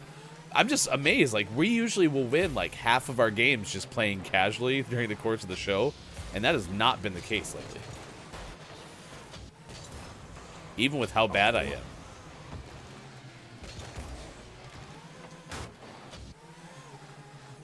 am. I think you have enough stuff to watch, right? Oh yeah, I'm not saying I need to take your recommendations. That's one of Ryan's hobbies, is to get recommendations and never follow through. Have you seen the way that we listen to everyone who's given us great coffee recommendations, or the watch parties that we're going to have? Get in there. Get in there. Ooh. I really want to get some of the coffee that's been recommended. I do too.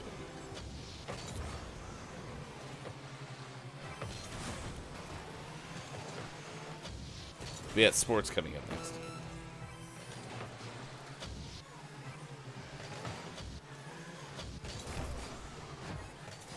I also feel like I am late to every 50-50 ball. Like, I've not been winning any of those battles whatsoever.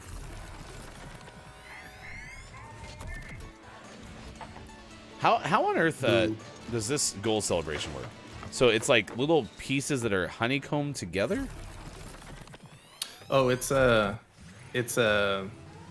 silver medal goal celebration. So it's a bunch of like silver hexagons. Oh, okay. And it has to do with like how far you got in the battle pass last season. I got a bronze and a silver one. I would have scored that one. So close. All right, it's now 7:50 on the West Coast, 10:50 out east. It is 3:50 for those watching GMS in the UK. Brendan goes, I'm looking forward to a movie called Watch Party eventually coming out, and we add it to the Watch Party list. That'll be the one we do. You guys want to get together and watch Party? Have a watch party? Yeah, I mean, once we're through our entire Watch Party list. Fantastic Four, B-Movie, Legends of the Hidden Temple, every MCU movie, Hackers, Pride and Prejudice, and Zombies, Frozen 2, Christmas Comes to the Packland. Then we'll take care of it.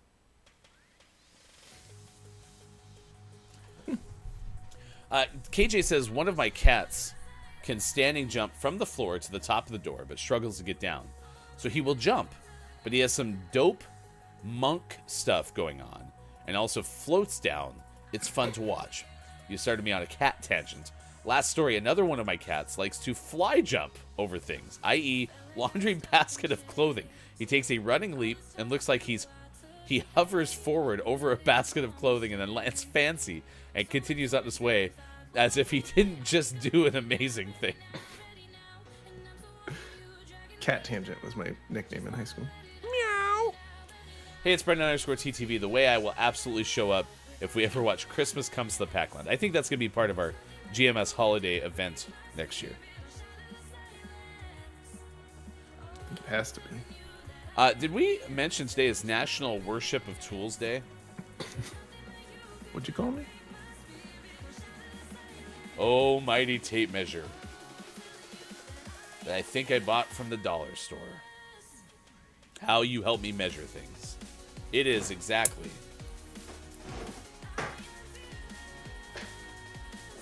23 inches from my camera to my microphone. It's not a tool, but I found this.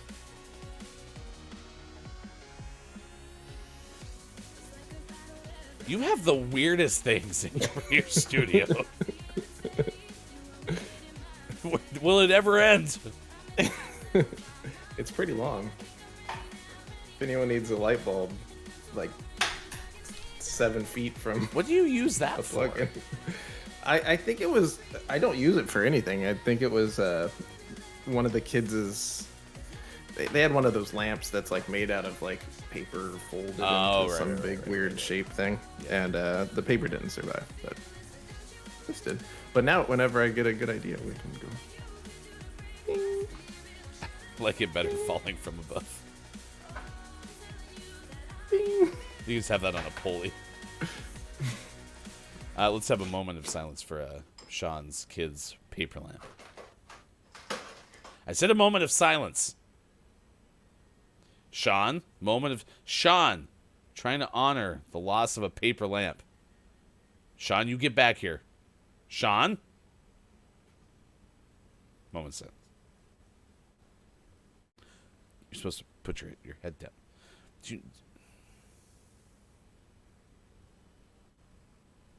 What did I just see? What was that? Nerf dart.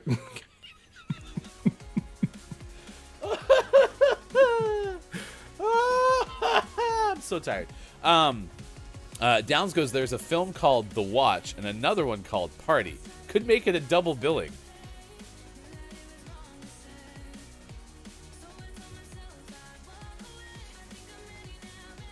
This is my new camera.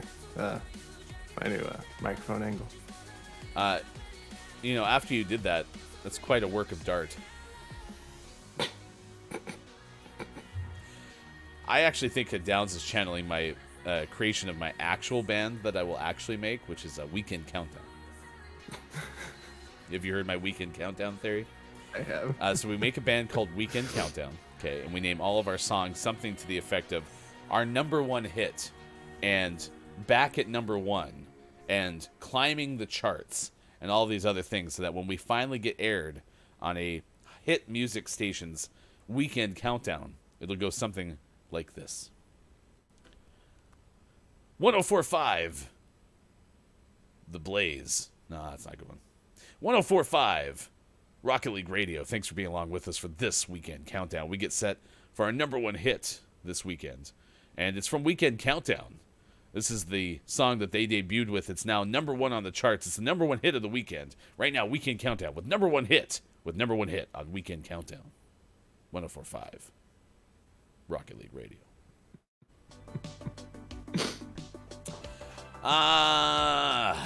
Sports. I love it. Climbing the charts on Weekend Countdown. It's Weekend Countdown with Climbing the Charts. I don't think that song won't work as well when we get to that song won't work as well when we get to number one, though. Where it'll be like Climbing the Charts. It's Climbing the Charts, which is our number one hit. There's nowhere else to go. We've reached the top. So. We've climbed the charts. The charts have been summited.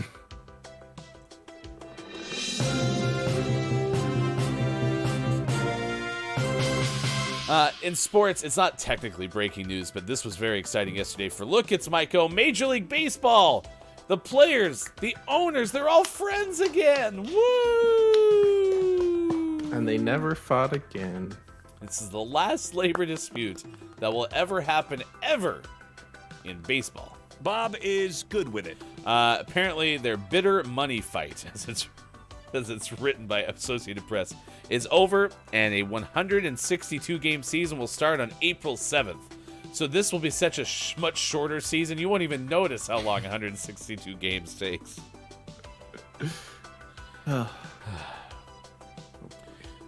There was a threat to cancel regular season games for the first time since 1995. Instead, April 7th, you will see the start of baseball. Also, this will be kind of fun, and maybe it'll actually help baseball, because this is one thing that the NFL has been so good at, owning the offseason. There's going to be a free agent frenzy here started. So the roster transactions, there was a freeze on those. That dissolved yesterday night. So get ready. More than 100 free agents will finally be able to sign with teams. The good news is if you see any deals happen today, what that means is no one was talking to each other the whole time the lockout was going on. They just happened to find in the first couple hours of today all the parameters of a very complicated contract negotiation. But no one was talking with each other prior to today. No, because that'd be absurd. Let's see, what else is happening? Oh, the Los Angeles Chargers made a trade yesterday in the NFL. Khalil Mack is headed from the Chicago Bears back to the AFC West and will join the Chargers. This was a trade. The Chargers sending a second-round pick this year and a sixth-round selection next year to the Bears for the three-time All-Pro defender. Yesterday, a 129-100 blowout. The Nets beat the 76ers. This game was notable because a couple of weeks ago, James Harden was traded from the Nets to the 76ers. It is the first loss for Philadelphia in 6 games with Harden in the lineup. There was no Ben Simmons appearance as far as playing, but he was on the bench, and there was some notable Philadelphia displeasure with having Ben Simmons back in the building, because that was who was traded to the Nets from the 76ers. So They didn't cheer? no, they booed. Oh, harsh. Let's have the K-Laugh golf update. Tommy Fleetwood has gone 2 years without winning, but was able to pick up a timely par save and shot 6 under 66. Now has a share of the lead for now at Pebble Beach. Nope. I'd go to Pebble Beach. It's not at Pebble Beach. This is in Florida. Why does it... With Pebble Beach winter time... Anyway, golf is happening.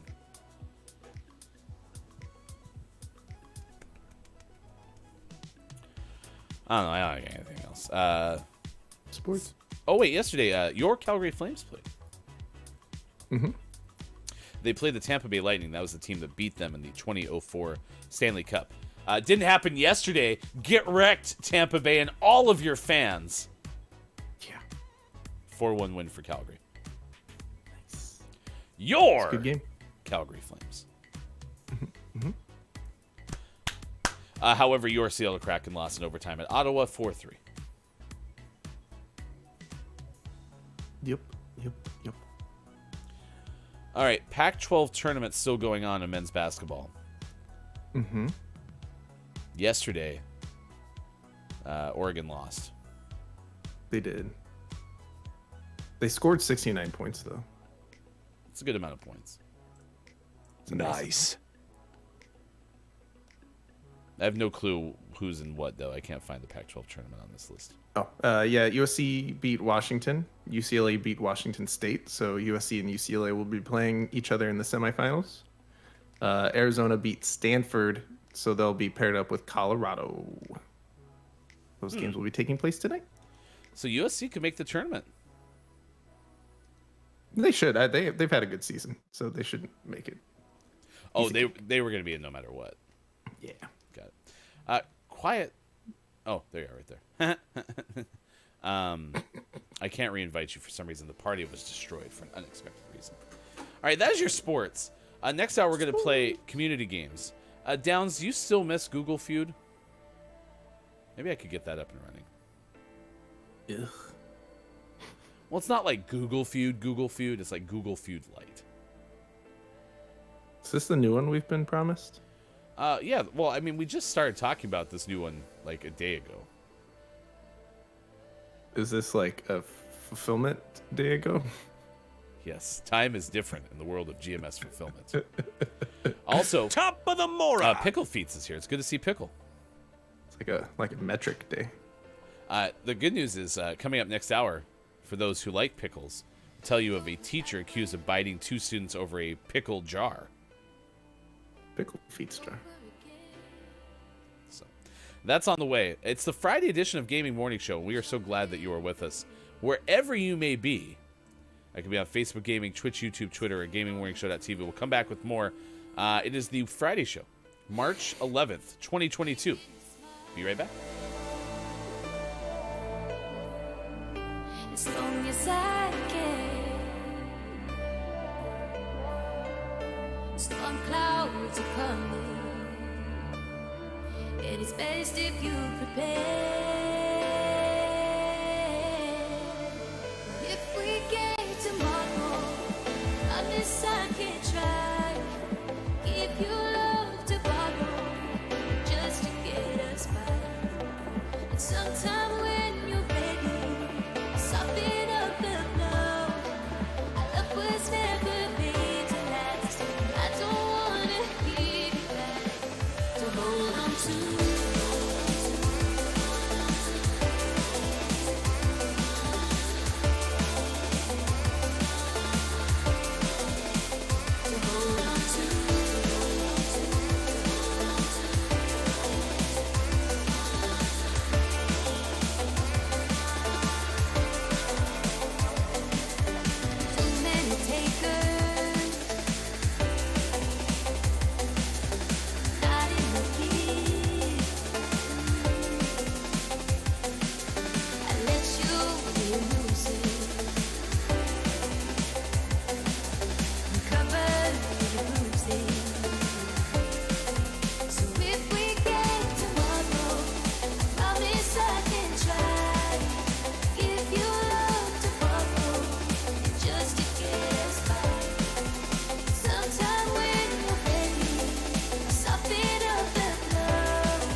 Just to get us by.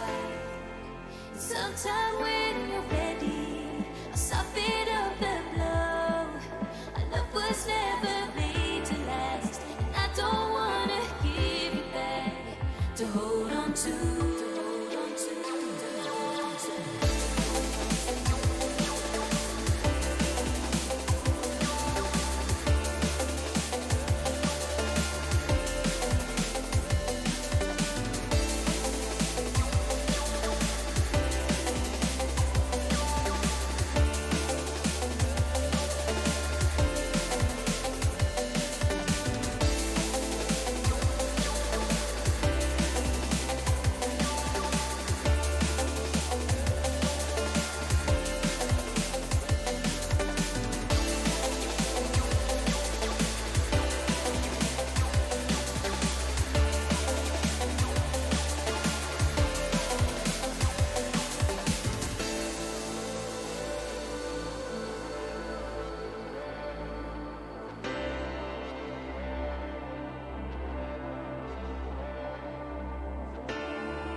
On wings she set sail through the night. She'd like to play with the other ones, but she's frightened of the sun. All she wants is a little love and a little bit of blood.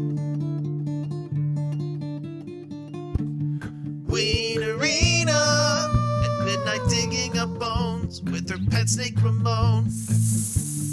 Wienerina, her doghouse looks like a tomb. By the light of the moon she sneaks out. She'd like to fetch a ball and play, but the children see her and they run away. Hear her barking in the night. All she wants is love and a little bite. Wienerina.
Coming up on Gaming Morning Show, community games, and GMS Morning Gaming Renews. Get ready for your takeaways that were pretty okay, and the clip of the day. Find GMS on Facebook Gaming, Twitch, YouTube, and GamingMorningshow.tv, and become a Patreon. Go to gms.watch and click on where to find GMS. Time for hour number 3, right now. Morning gamer. Morning to you on Gaming Morning Show. It's Gaming Morning Show. Sports Gaming. I'm Hefty Goof. You can do it. 1 hour left. It's not you, Chad. It's me. I am doing a basketball tournament. When we do these basketball tournaments, we're doing 3 or 4 games in a single day over a course of 4 days in a row. And what I'm learning is the idea of going to bed at like 11:30, which, as we all agree, is basically like going to bed at 3 in the morning. And then getting up like 2 hours later is ridiculous. It's basically the same. It's almost identical if you think about it. I am exhausted. And it's only day 3. Yeah. It's not a lifestyle for everybody. But I love it. It's a really fun tournament. The only thing I usually do is I usually stay up where the tournament is on Friday night, and then I don't have to travel Friday as far. And I'm not doing that this year for a lot of reasons. I really am going to regret that tomorrow. But I think instead of doing prospecting for work in about an hour, I'm just going to go back to bed. That sounds good. Thank you for being here. It is now 8:11 on this Gaming Morning Show program. Morning to the Final Hour crew. Our Final Hour crew is checking in. Greetings, Final Hour crew ambassador Chris M.E. Chris M.E. is here. Who is probably in the shower. So is Hey, it's Brendan _TTV, both ambassadors to the Final Hour crew. Chris says staying up to 3 in the morning is the same as staying up till 3.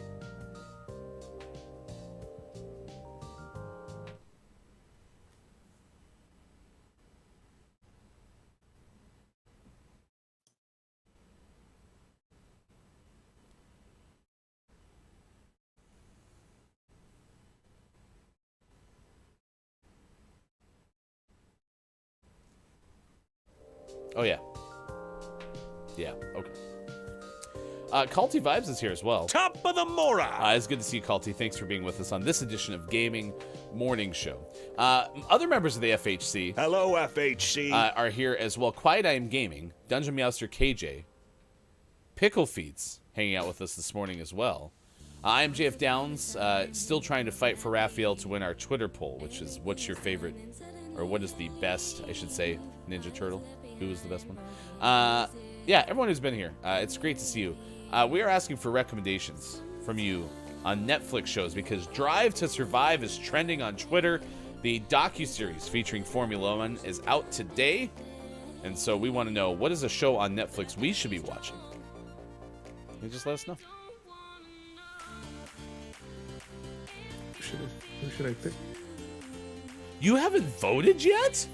I haven't voted yet. Well, you should vote for your favorite, which is definitely Donatello, right? Because we're brothers-in-law. I don't know. This Raphael button's way on the bottom. I'll have to lift my fingers high to vote for Raphael. That's how you should make all these decisions. It's based on ease of voting. So. All right, I voted for my favorite. Was it the one that we wanted you to vote for?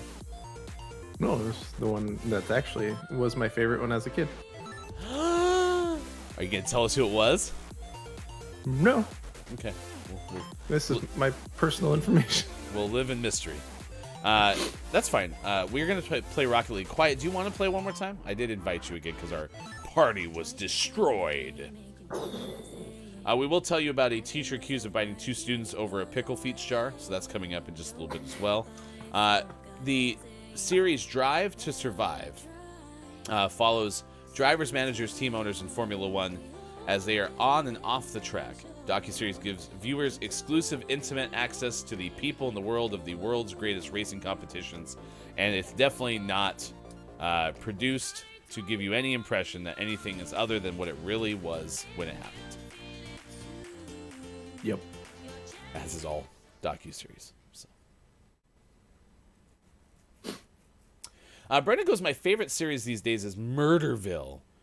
Really talented improv cast led by Will Arnett with a celebrity guest each week.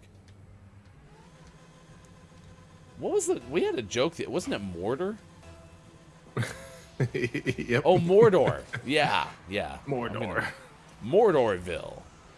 Elijah Wood sits down and talks to different members of the cast of Lord of the Rings in this episode of Mordorville.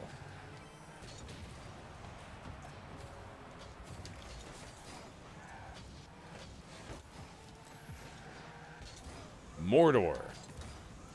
That would be great, actually. You should call up Will Arnett and say, hey, if you're ever interested in having like a special guest episode, you should have the cast of Lord of the Rings show up and talk about Mordorville. Where's that place we all lived together? Oh, yeah, it was in Mordorville.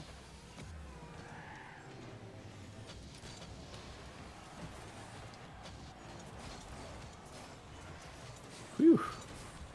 There's been some close ones. This is a defensive bonanza right now. Oh. I almost way off. messed you up. I'm happy I didn't, even though you missed. I'm just happy I wasn't the reason. I was so close to just knocking you into the goal. Maybe that would have worked. You know, at this point, I'm not ready to figure that out. Downs is still advocating for Raphael. All caps, I'll stay back, saying, Raphael! Emilio! Wasn't Emilio from, like, Night at the Roxbury?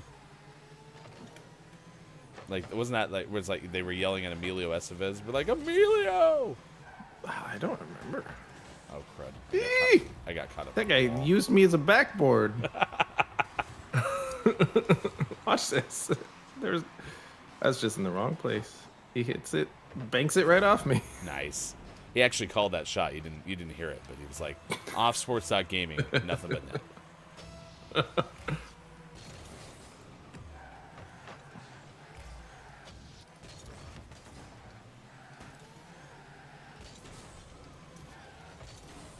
That's going in.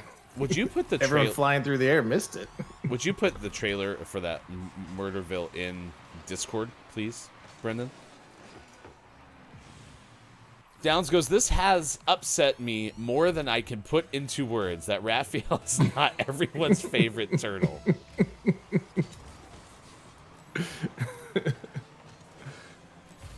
Downs was like campaigning for Raphael on Twitter. I wonder why that is, Downs. Like, is your love for Raphael so big that you just cannot come to grips with the fact that it may not be everyone's favorite?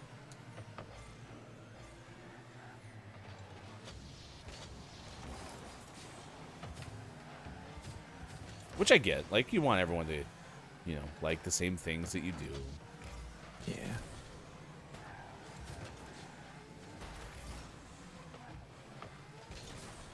It'd be like if someone were to look at me and be like, I don't enjoy Slathers as much as you do, Hefty. Be like, oh. Thought everyone did. Slathers are, of course, gaming morning show terminology for sauces. We all agree that they're called slathers. Just a wee slather of ketchup. Just a sloppy slather. Chris ME, man. Not, what is it, pulling punches with Downs goes, it can't be easy finding out everyone thinks your hero is a jerk.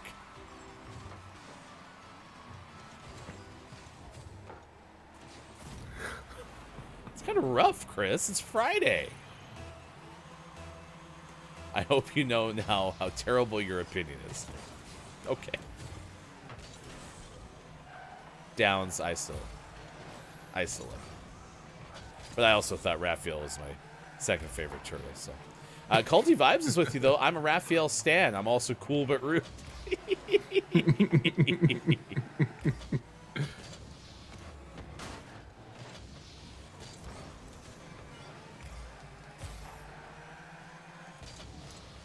Whoops. That didn't work.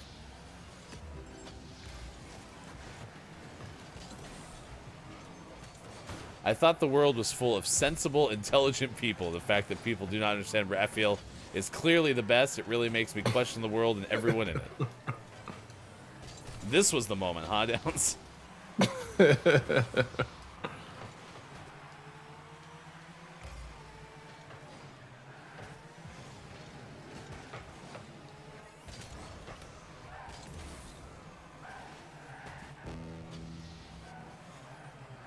The real trick is never learn which one is which, so you never have a favorite. Oh, smart. Can never be disappointed if you never get your hopes up, am I right? Although that's not the worst piece of advice in a lot of ways. Because, you know, expectations are usually what leads to disappointment. So.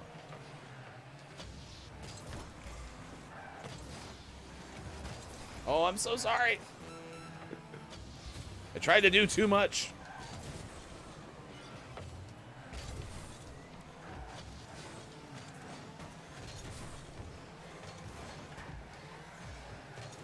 All right, we got the lanes filled. Ah, Vampirina. Different type of vampire, not a vampire dog. Get in there! Get in What there. a shot! Nice. Line is cracked! That's a tough angle. Tough angle to Nacton. We got community games coming up. Whee! Is this gonna end the drought?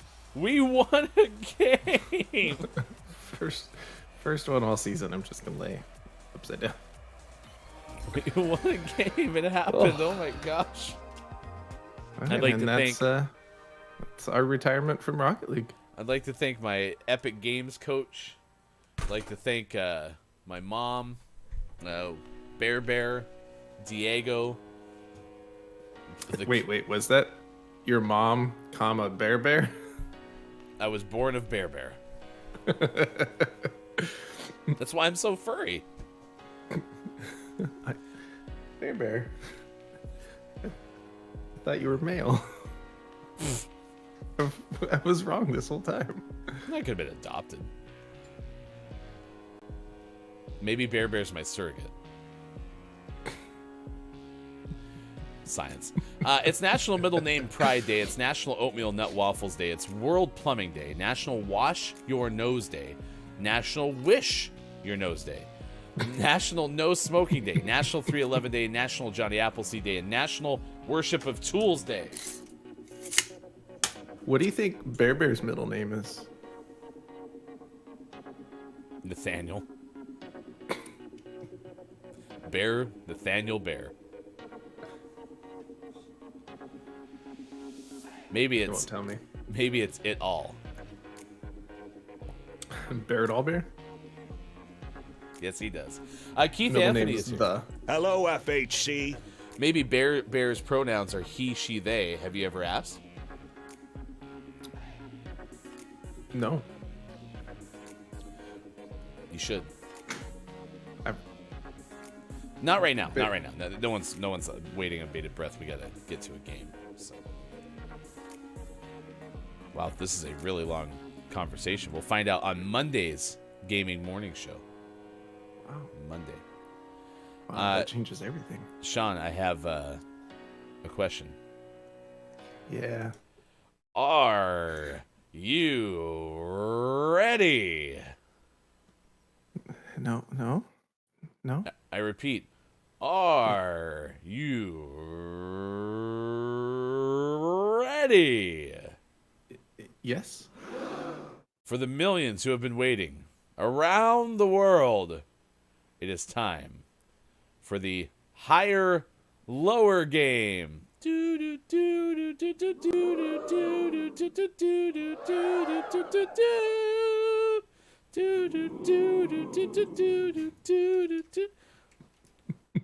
This was given to us from Jordy, whose shout out is still not correct. That is not what Jordy goes by. This is a game that asks you what gets Googled more. This is like Google Feud adjacent. It is. It is not exactly Google Feud. The only thing that I can promise you, Chad, and Hefty Goof would never lie to you, is this will frustrate you just as much. It may not make you sadder.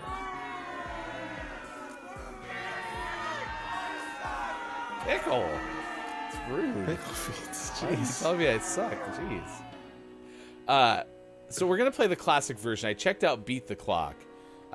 It's just not good for stream because you only have 10 seconds, and so That's not gonna work. that's not gonna work at all. We can try this elimination mode later if that's something that will translate to stream. I haven't checked it out. So this is gonna be classic, higher, lower, and it's gonna ask us what gets Googled more.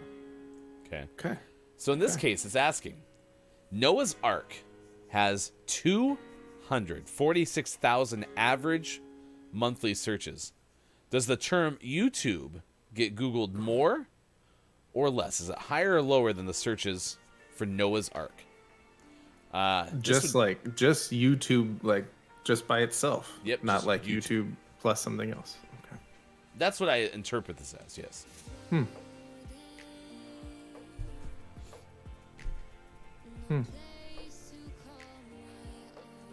So got a couple of hires. I think we're gonna have to get a countdown. What do you think? Let us know. What do you think? 30 seconds? Because I don't think we need a full minute for each of these. No, I think 30 seconds. Okay. So I'll work on getting a 30-second timer. Okay, I think everyone's. Oh no, Keith said lower because people go straight to the app. That could be. Everyone's going higher. Yeah, there's a lot of hires. I get Keith's logic, but I can't tell you how many times I've accidentally Googled Google.com because I thought I just wasn't paying attention. Oh boy. Ding! We were absolutely correct. 1,680,000,000 times. Just a bit higher. Just a bit higher. Not even close. So now we're asking, YouTube has that many average monthly searches. Does liposuction have more or less? Higher or lower? It's gotta be lower. That's a big number. What? 1.68 billion's a big number? What was that? They couldn't have added just for fun 10 more million to that. It's like that line from Social Network. It's like, you think a billion's cool. What about a trillion? But it's million. All right, here we go. Everyone's saying lower by and large. Just narrowly, 201,000 monthly searches for liposuction. So we are 2 for 2. Let's check out good. liposuction versus Malaysia Airlines. Higher or lower searches than liposuction? Ding, ding, ding.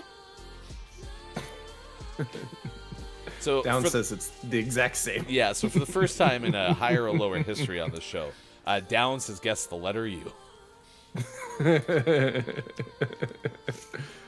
All right, so the timer is this tape measure. When it runs out. Okay, that goes way faster than I was hoping. I have to go like way out. Oh, geez, that's going to hit me in the face. Yeah, quiet has an important question because time frame matters. Because if this was like a few years ago, Malaysia Airlines would be way higher. Well, just ask K-Laugh. K-Laugh would know. So I don't research nor develop. So ask K-Laugh. All right, everyone's going higher. We got kind of a mix. Okay. KJ, Quiet, Chris go lower. Okay. Keith, Downs went higher. Beep bop boop, beep boop bop, beep boop beep. Bob's throwing in the randomizer. Beep bop boop, boop boop beep bop, beep boop boop beep bop. Carrot mark. That sounds like a higher. It's an up arrow. Oh, it's an up arrow. So Bob's going to go higher. 1.5 million Malaysia Airlines average monthly searches. We are 3 for 3. Ding, ding, Pretty ding. good at this. I'm not going to lie. Seems like This is way everyone's better than enjoying Google it. Food. This is way better than Seems like everyone's liking it. So So go out you on can a limb and say this is better than Google Feud. So everyone agrees Google Feud is the best game ever. Google Feud is dead. We'll never play that game again. This is Malaysia Airlines versus Red Nose Day. Huh. Downs and Chris say higher. I'm kind of leaning towards higher just because now I want to Google it to see what Red Nose Day is. We talked about this one on the show. I don't remember what it is, but it has come up as a day of the day before. That makes sense.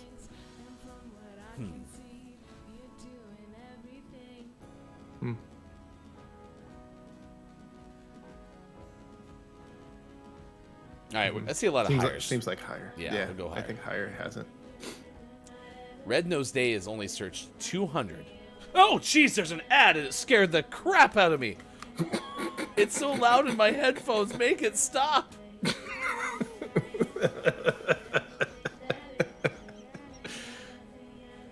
All right. Wow. We got wrong and jump scared. Oh, but Uncharted now playing. How much do I have to pay to get no ads for higher or lower? Because that scared the heck out of me. It does have an app on the App Store. Maybe we just get the app. I would gladly pay for that, so that never happens again. Oh my gosh. Holy cow. Man, now I just want to see Uncharted. I like the cat gif. Pretty good too. All right, well, that was, it seems like a runaway hit. Everyone loves Google Feud. Meow. So it's good. It's good. Google Feud's dead. We'll never play it again. Yay, Google Feud. Best game ever. Downs goes, I thought it threw us out of a plane because we lost. It said the average score is 3.2. What can we say? Your average. Get a score over 8, and you should be in the top 10% of players. So. Wow. All right, well, thanks, Jordy Jasper, for recommending that game. We will play that again, it seems, on this fine program. All right, Sean's gonna go. I don't know, adult. Yeah, I gotta go to work. Okay. Well, I hope you have no problem adjusting to the rest of your day.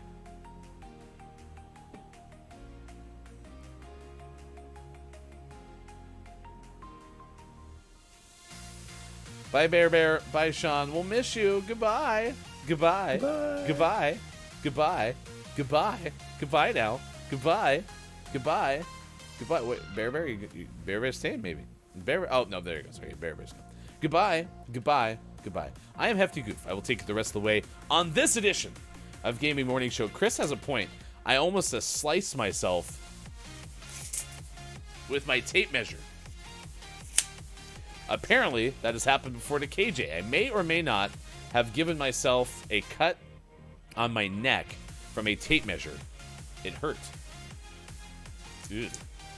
I've never cut myself with a tape measure, to my knowledge, but there's a first for everything. That was fun. I enjoyed that. That was a good game. Also, Culty Vibes is heading out. I hope you have a fabulous weekend. Be sure to tune in to Monday's show, Culty. We'll see you then. Put it on a pancake. Keith Anthony, I have an airport drop-off to do this evening. I hope that goes well for you. I hope everyone has a good weekend. What does anyone have weekend plans? Always curious about those. Anyone doing something cool for the weekend? I'll be doing more basketball games. So we'll get that taken care of. Yeah, a lot still to come. We'll also have Weekend Edition. GMS Weekend Edition coming up on Sunday. So be sure to join us for that. GMS Weekend Edition is a weekly show, 7 a.m. Pacific time on the same GMS platforms.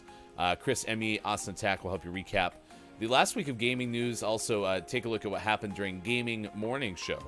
And find out who the panelists are enjoying in content discovery. It's a pretty fun show. It's an hour long. Starts at 7 a.m. Pacific time on Facebook Gaming, Twitch, YouTube, Twitter, and at gamingmorningshow.tv. It was pretty okay. No Austin Attack this week, though, so it'll just be Chris and me. Picking up my quilts at the quilt shop, going to Portland for an appointment, and a Dungeons & Dragons session. Keith Anthony is dropping my brother off at the airport. He's off to France for the weekend. I'm babysitting his child all weekend. Well, that's nice of you, Keith. Good work. Good work. Way to be a team player. Us parents always need help, so.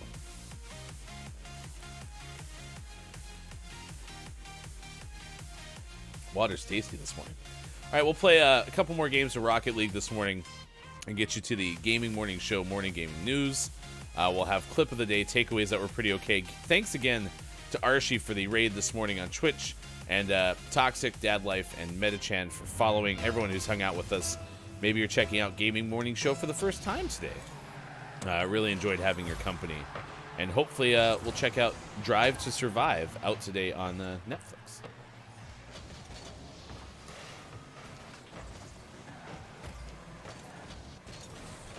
Getting pinballed all over the place. Kind of want a pinball machine. That would be fun. Zenith goes, wait, I thought we voted to have the battery in the ice, not water. That's true, we did. So earlier in the show, Sean opened up a can of Coca-Cola and poured it over ice. But before that, we were playing Blue's Clues and had everyone start shouting out what Sean should put in the ice. Was it the battery or the wrist brace, or was it the Coca-Cola? We ultimately, I thought, agreed on the not the car battery, the camera battery. So. Brenda goes, if it was your first time, just wait till Thursday. Thursdays are usually our chaos show. And today I had moments of chaos. I think I'm kind of in that, like, delirious, tired state. Not, like, super, super tired. I've been in those before. This is not it. But I am definitely tired. I may even forgo all my responsibilities after the show and just go take a nap. It's like that song. I had a lot to do today, but you know what I did instead? I took a nap. It was a very good nap. Tangent Mouse for KJ opened up a can of Coca-Cola.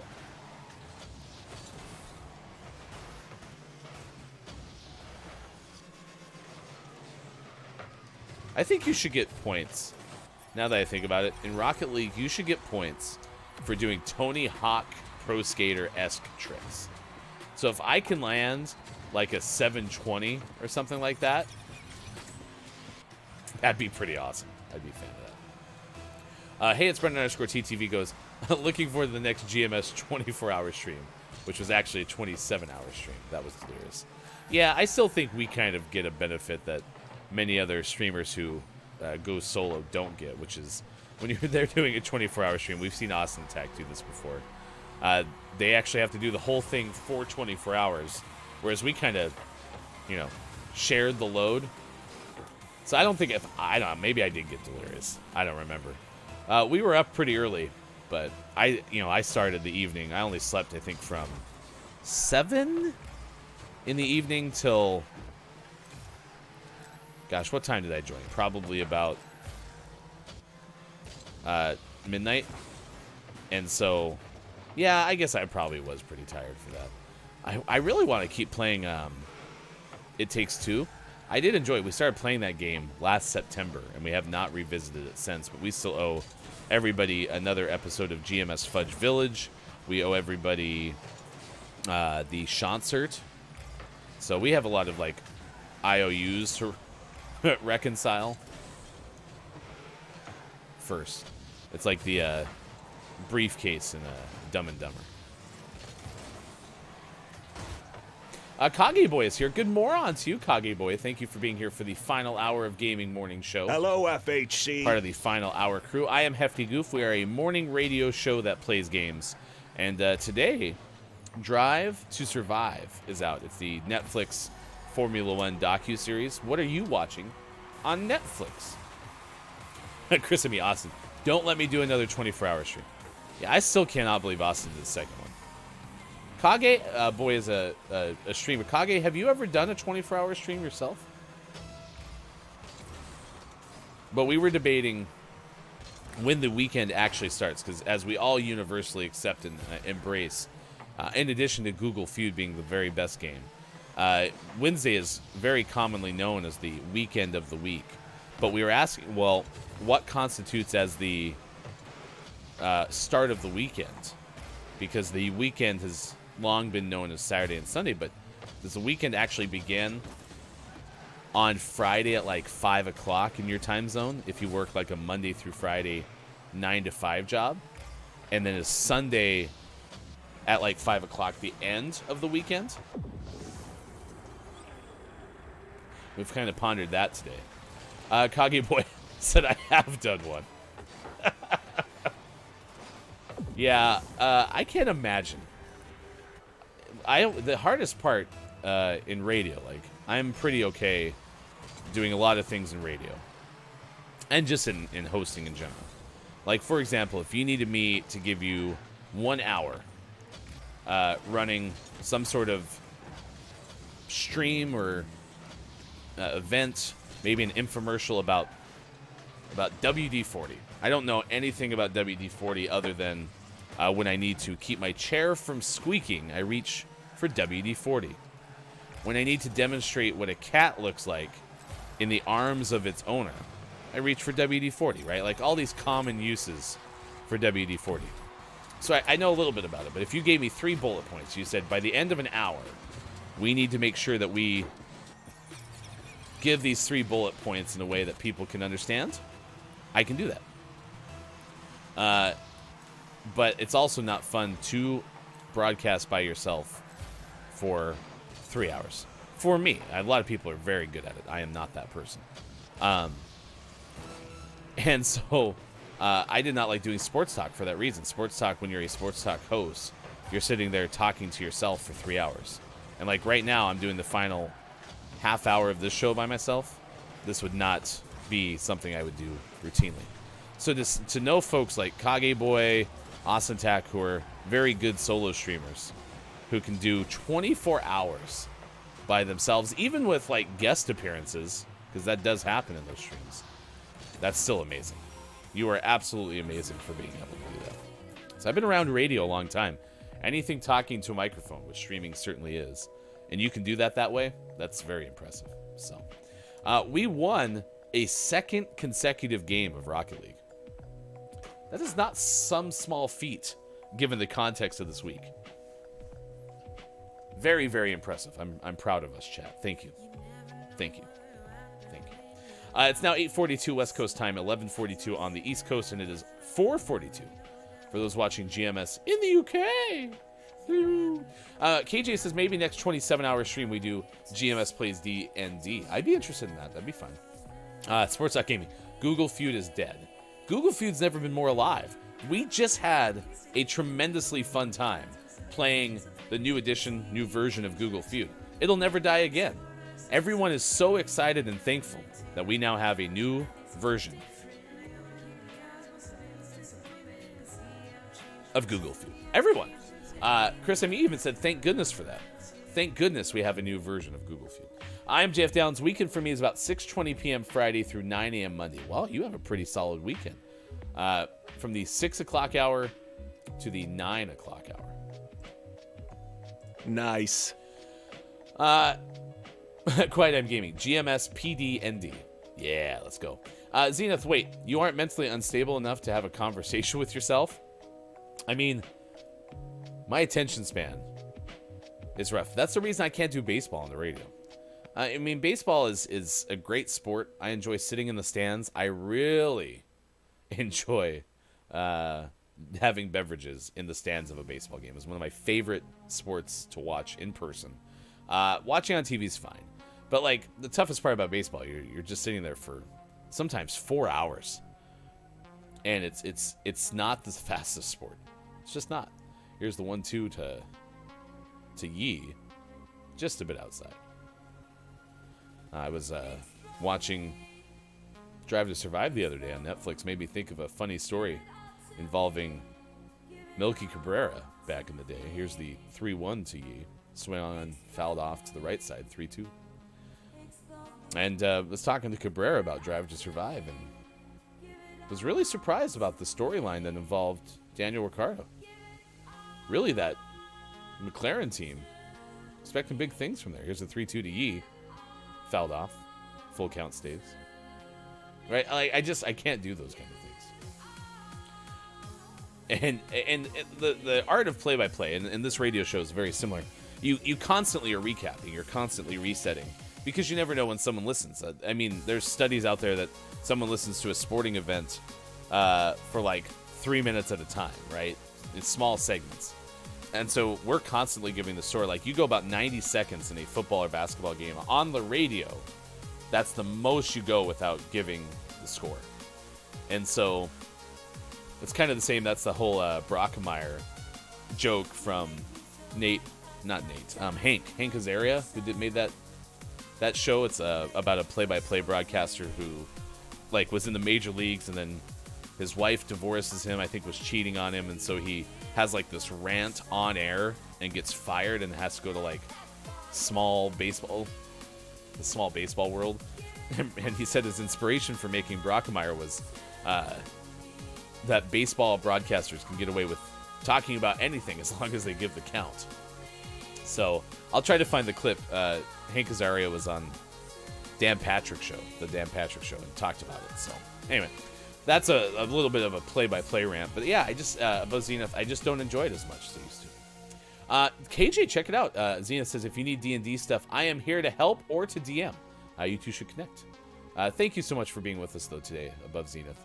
Chris and me, if I had those play-by-play skills, I'd probably love calling baseball. That's why Vin Scully made you feel cozy with his storytelling. It's something I'd love to be able to do. You're much better at that than I am, Chris. Being able to weave stories in and out of things, it's just not my strong suit. So, let's do this story, though. We've teased it a couple of times about our friend Pickle Feets. It's what we're tracking at this hour on Gaming Morning Show. We told you earlier about crews who had to rescue 2 men twice in the same week because they were trying to recover some stuff after they fell through the ice. Also, an Indiana boy who was rescued trying to save a cat in a tree. Not his cat, but a cat. And then the cat was still up there by the time he was rescued. But now we take you, according to My Fox 8, Stacy De Silva has a story of a teacher who was accused of biting 2 students, and we'll tell you why. This teacher told school administrators that she was, quote, playing around with students, end quote, facing a misdemeanor battery charge, facing misdemeanor battery charges over allegations she bit 2 students over a jar of pickles. Pickle feet. Quote, I think she needs to learn what she did, and what she did was wrong, said Kathy Toro, a spokesperson for the public school system. Months have passed without any action taken. Toro's 15-year-old nephew is a student at a middle school.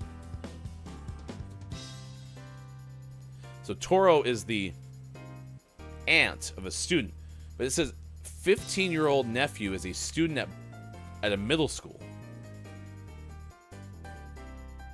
Okay, no, that checks out. In October, he and another student were working at the school store when Rice tried to take a jar of pickles. Rice is the teacher. Who's on first? Her nephew and another student tried to take the jar back. Quote, she just bit them on the forearm, and of course they realized, and she was able to get the pickles, but there's no other ways to do that, said Toro.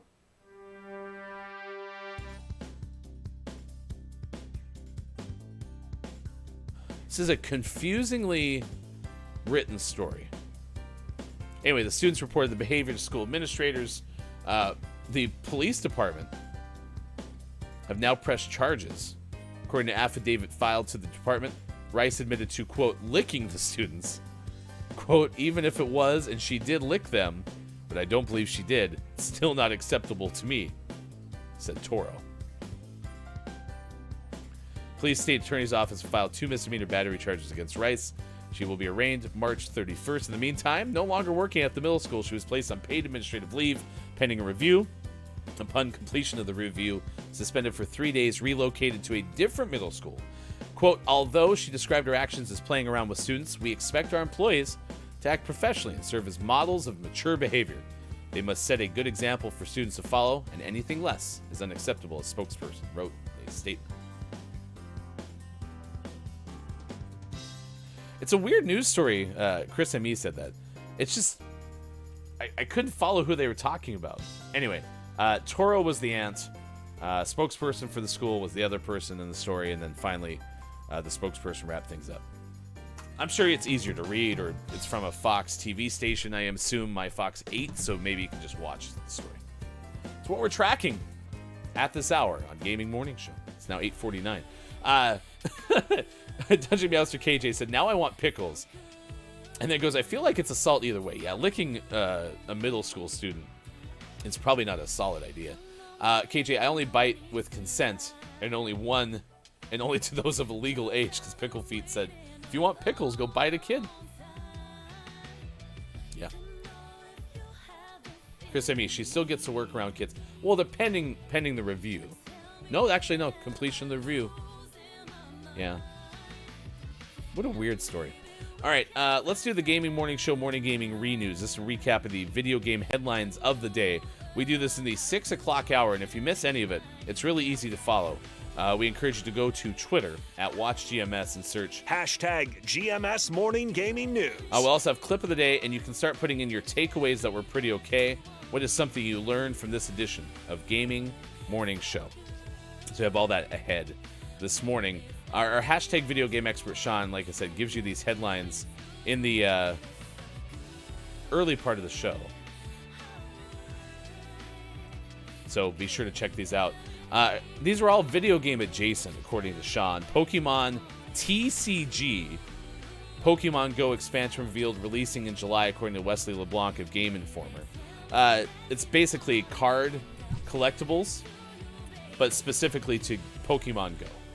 And so those are coming out in July. Super Nintendo World officially scheduled to open in 2023 at Universal Studios Hollywood.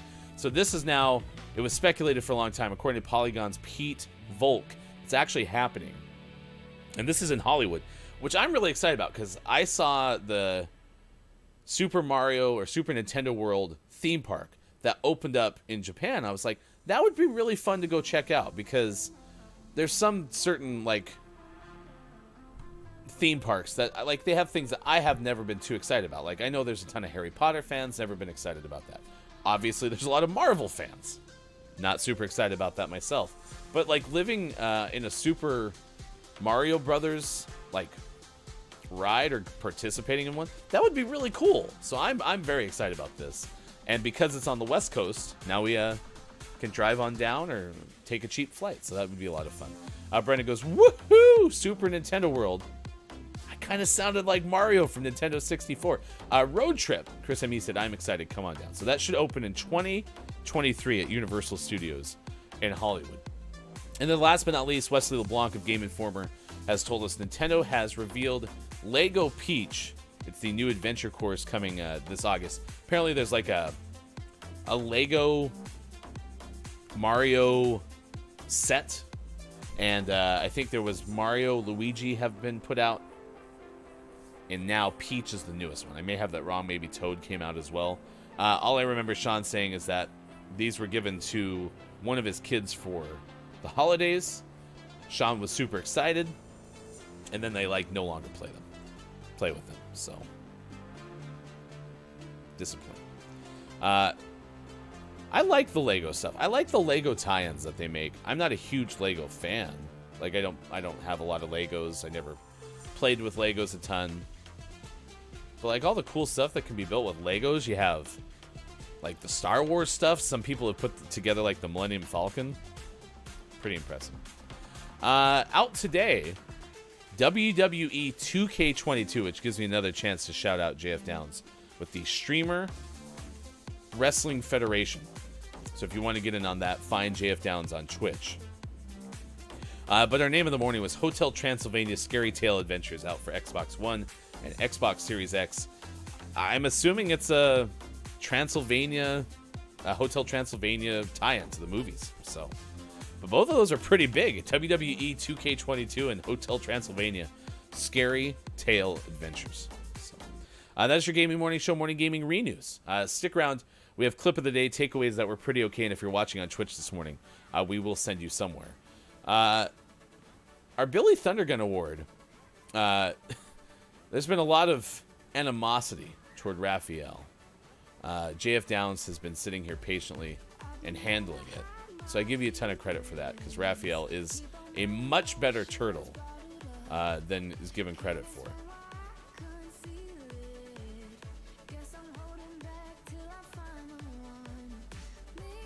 I'm not going to give it to JF Downs today, though. The idea of a film called The Watch and another one called Party, and we could do that as double billing for our very first GMS watch party. Fantastic Four, B-Movie, Legends of the Hidden Temple, every MCU movie, Hackers, Pride and Prejudice, and Zombies, Frozen 2, Christmas Comes to the Packland. Those are some of the movies that we're anticipating watching. That was a good input from Downs. I did like that moment.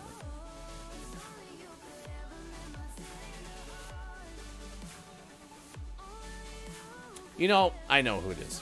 We're going to give the Billy Thundergun Award. Billy Thundergun, Teammate of the Match Award. To Higher or Lower, the new version of Google Feud, which is basically, and 100% truthfully, converted everybody who used to dislike Google Feud into Google Feud stans. Say it with me, chat. I love Google Feud. Jordy Jasper can also get Billy Thundergun Award. Billy Thundergun, Teammate of the Match Award. Because he showed us the new version of Google Feud. So thank you for loving Google Feud now as much as I have over the history of the show. I love Google Feud. Say it with me. It's very easy. Thank you to all our Patreon subs celebrating sub-anniversaries with us this week. Hey, it's Brendan_TTV. I am JF Downs, Wallstormer, and Dr. Chick. We appreciate you. You can become a Patreon as well by going to patreon.com/gamingmorningshow. Let's do the clip of the day. Kajito, please help us out. Clip of the day. Clip of the day. Clip of the day. Clip of the day. Here it is. It's the clip of the day. Toot toot. 2004, Lionsgate Films releases Phil the Alien to theaters in Canada. A Nintendo Zapper light gun controller is worn like a real gun. Neat. What What a moment in time. 2008, Sega releases Condemned 2 Bloodshot for PlayStation 3 and Xbox 360. 2014, Electronic Arts releases Titanfall. Ooh, that was a big moment in time. That was for Xbox One and Xbox 360. And Bandai Namco, happily together, released Dark Souls 2 for PlayStation 3 and Xbox 360. So the Dark Souls games made by Bandai Namco, Look, It's Michael was not messing with me yesterday. Well, he could have still been messing with you. Did he go in and edit this? I bet. Maybe. That'd be hilarious. Yeah. Man, if Mike got that right, but by accident, wow. Good for you, Mike. Yeah, yesterday, Look, It's Mike said that Dark Souls was made by Bandai Namco, and I was like, oh, okay. Ha ha. Ha ha ha ha. And then it turns out that it, at least at one point was. I don't know if that's the case anymore. But, yeah, there you go. There you go.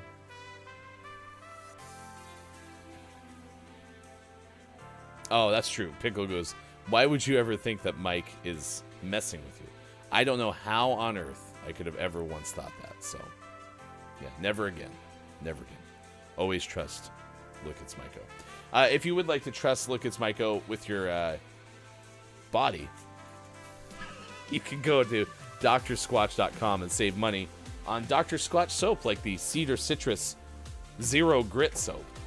And if you would like to save money on your first purchase, just use promo code DiscBrick10. And Look, It's Miko will take care of you. There you go. Takeaways that were pretty okay, chat. What is something you learned from this edition of Gaming Morning Show? Because our good friend JF Downs is doing the Streamer Wrestling Federation, and WWE 2K22 came out today, we're going to send you over to Tangent. We visited Tangent before. One of my favorite voices on the internet, but is playing WWE 2K22. Variety streamer, and has been partnered on Twitch since 2014. So we can say good morning from GMS, and be sure to tune in this weekend for GMS Weekend Edition with Chris M. Yee, Austin Attack, usually there, taking the weekend off. You can find out more about this on Sunday, 7 a.m. Pacific time. Just show up, and you'll find out more about it. Pickle Feet says, I'd trust Mike with my body. Would you trust Mike, though, with your pickle jar? You can answer that, I suppose. What are your takeaways that are pretty okay? Chris, I mean, my takeaways, Raphael is still the worst Ninja Turtle, and Downs is still in denial. Ouch. Downs goes, my takeaway is, I think Chris is ill and needs to see a doctor. Chris and Downs used to be friends, and now a bitter feud has sparked. Takeaway, today was almost as chaotic as a Thursday, according to KJ. It was pretty chaotic. I'm really tired, so it makes a lot of sense. I learned that getting up at 3 a.m. is a lot like getting up at 3 a.m. or going to bed at 3 a.m. I don't remember what Chris said. But anyway, I feel like I'm way more tired than I probably actually am. I mean, I went to bed at like 11:30. I got up at 5:30. That's basically 6 hours of sleep. There's Gold Moss soap too. Pickle Feet says, I drop my current soap for Mike and pick up Dr. Squatch. I think that could be a pretty good tagline. Yeah, I also want to raid Tangent because we've been on a lot of tangents today. It was a lot of fun. Thank you again, Archie, for the raid this morning. Dad Life Gaming, Metachan, and Toxic for the follows. Everyone who liked on Facebook Gaming and on YouTube, those are always huge. Tomorrow at noon Pacific time, it is the release of Episode 6, GMS Plays Horizon Forbidden West. Check it out with with Sports Talk Gaming. It's a new episode. Anyway, it's 12 p.m. Pacific time. Just follow us on YouTube if you're not already. You can subscribe. I'm going to wrap it up. That's the show for today. Chris and me, it's my fault. The mayor rubbed his butt on the farmer's face. Oh, yeah! We're talking about the Streamer Wrestling Federation. Just enjoy your rest of your day. I hope you all have a solid weekend. I'm Hefty Goo for Austin, for Mike, and for Sean. This has been Gaming Morning Show, Friday edition. Have a good weekend.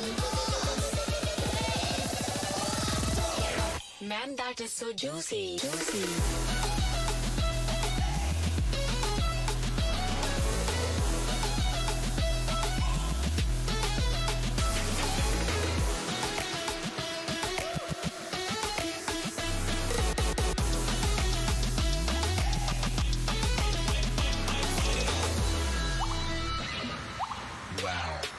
incredibly juicy.